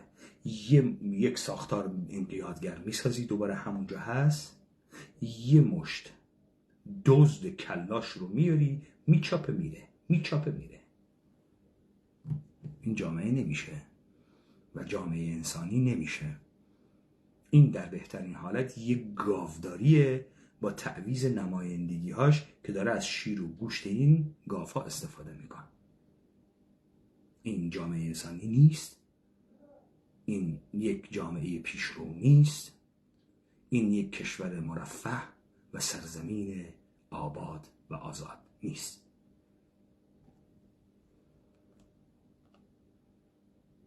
میتونه انتخابات بذاره اونجا برای رقابت بکنه. این در واقع پوشش برای این نیست که ما احزاب قوی نداریم آقای آهی. ما اگر حزب قوی داشتیم، الان آقای عزیزی هستن، حزب دموکرات 80 سال سابقه داره. احزابی که دارید ازشون اسم میبرید احزاب قوی نیستن در فضای احزاب قوی چه غلطی میکنن وقتی احزاب قوی قدرت نظامی را ندارند، قدرت مالی بانکی را ندارند، قدرت بازاری و توزیعی را ندارند؟ چه غلطی میکنن؟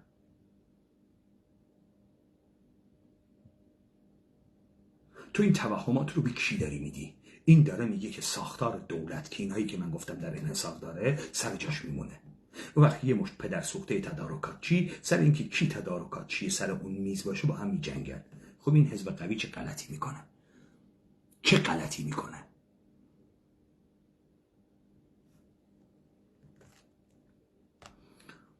فرق جامعه متمدن با جامعه نامتمدن در اینه که طبق تعریف اروپایی ها جامعه متمدن قانون داره و ضمانت اجرایی قانون که نیروی مسلح باشه براش موجود قانون ضمانت اجرایی داره، وگرنه میشه هرج و مرج.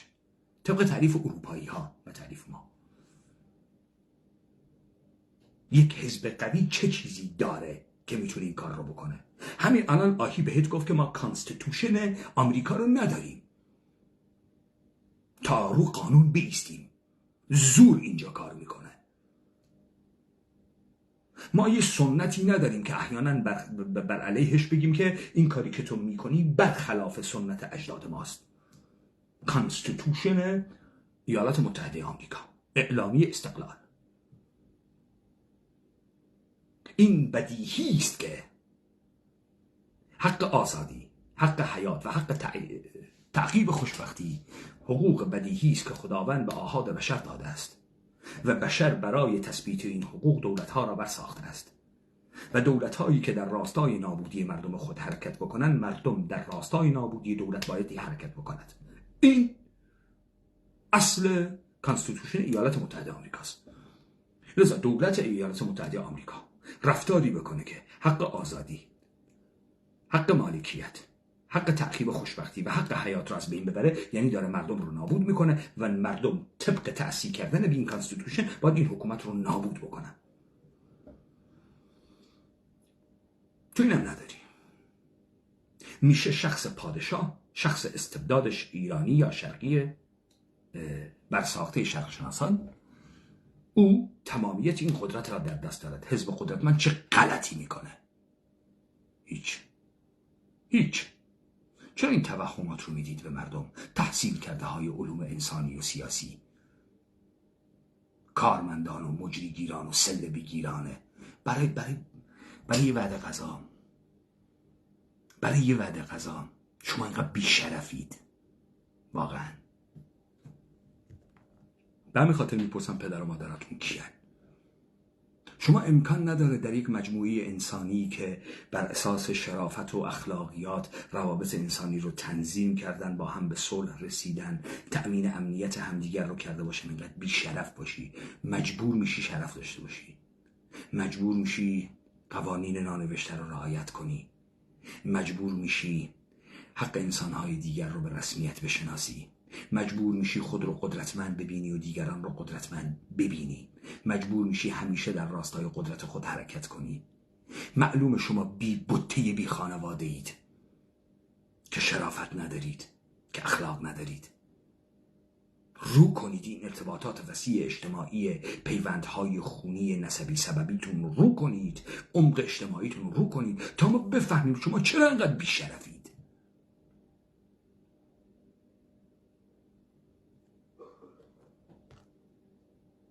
سیاسی نقش جدی خیلی نتونستن ایفا بکنن. الان نمیتونن طرفدارانشون رو در واقع تجمیع بکنن. علتش این نیست در واقع؟ دو مقوله مختلفه. ببینیم اگر حزبی قوی بود ولی قدرتش در این بود که به پایگاه اجتماعی خودش وعده داده بود که تو در مقابل پایگاه اجتماعی دیگه برنده میشین. با وجود اینکه حزب قدیمی بود نمیتونست راهنمایی رو در ساختن زیر بر. حالا دیدید اگر حزبی قدرتش در این بود که در مخالفت با دیگری میگفت من شما رو موفق میکنم، نمیتونه رولی بازی بکنه در اون ساختار زیربنایی. این یعنی چی؟ یعنی که حزب دموکرات به زبان کردی میگه من حزب کردیم، برای کردها اومدم فارسا بدن. به زبان فارسی هم میگه که من حزب ایرانیم، میخوام یه خودمختاری داشته باشم یا فدرالی. این که الان جامعه آماریش کرد بازی و مبارزه کرد و دروغ داره میگه با 2 زبان، دروغ‌های گنده، تعریف‌های واضح هم نکرده، داره بازی میکنه، عملا پایگاهی نداره، دروغ داره میگه.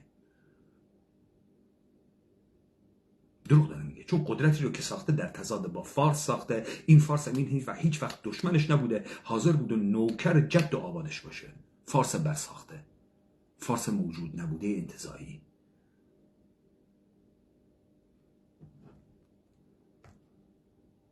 بنای دموکراسی جدید بازی بکن. البته اینم هست که حزبی که ضعیفه با عقبه اجتماعی خودش در ارتباط نیست، اصلا مهم نیست، حزب قوی نیست، کاری نمیتونه انجام بده، چه امروز چه فردا. ولی میخوام بگم قدرت یه حزب علامت صلاحیتش برای شرکت در یه ائتلاف، برای شرکت در ساختن زیربنای سیاسی آینده ایران نیست. ولی یک حزب اگه قدرت داشته باشه تو رو جر میده و نمیذاره آش و کاسه ای رو که تو راه انداختی به ثمر برسونه. متوجه شدی شهریار آیی؟ آخر کردوار سر به خود که حزب نیست و یک جریان انقلابیه، تا فردا از این سقها بزنی، از این خیال پردازی ها بکنی، از این پروژه ها بیاری، همه رو به شکست میرسونه. خیالت راحت باشه. حالا تو برو نمایش خودتو بکن، فکر کن با ابزارهای مدرن و کاسبی کردن و تبلیغات و پول و فاحش بازی و از این کارها میتونی صورت بدهی کار خود را. من چارج موبایلم داره تموم میشه. این دیبیت زیادی به درازا کشیده شد، سخنان هم تمام نشد. من سعی میکنم در دیبیت بعدی اینها رو تکمیل کنم.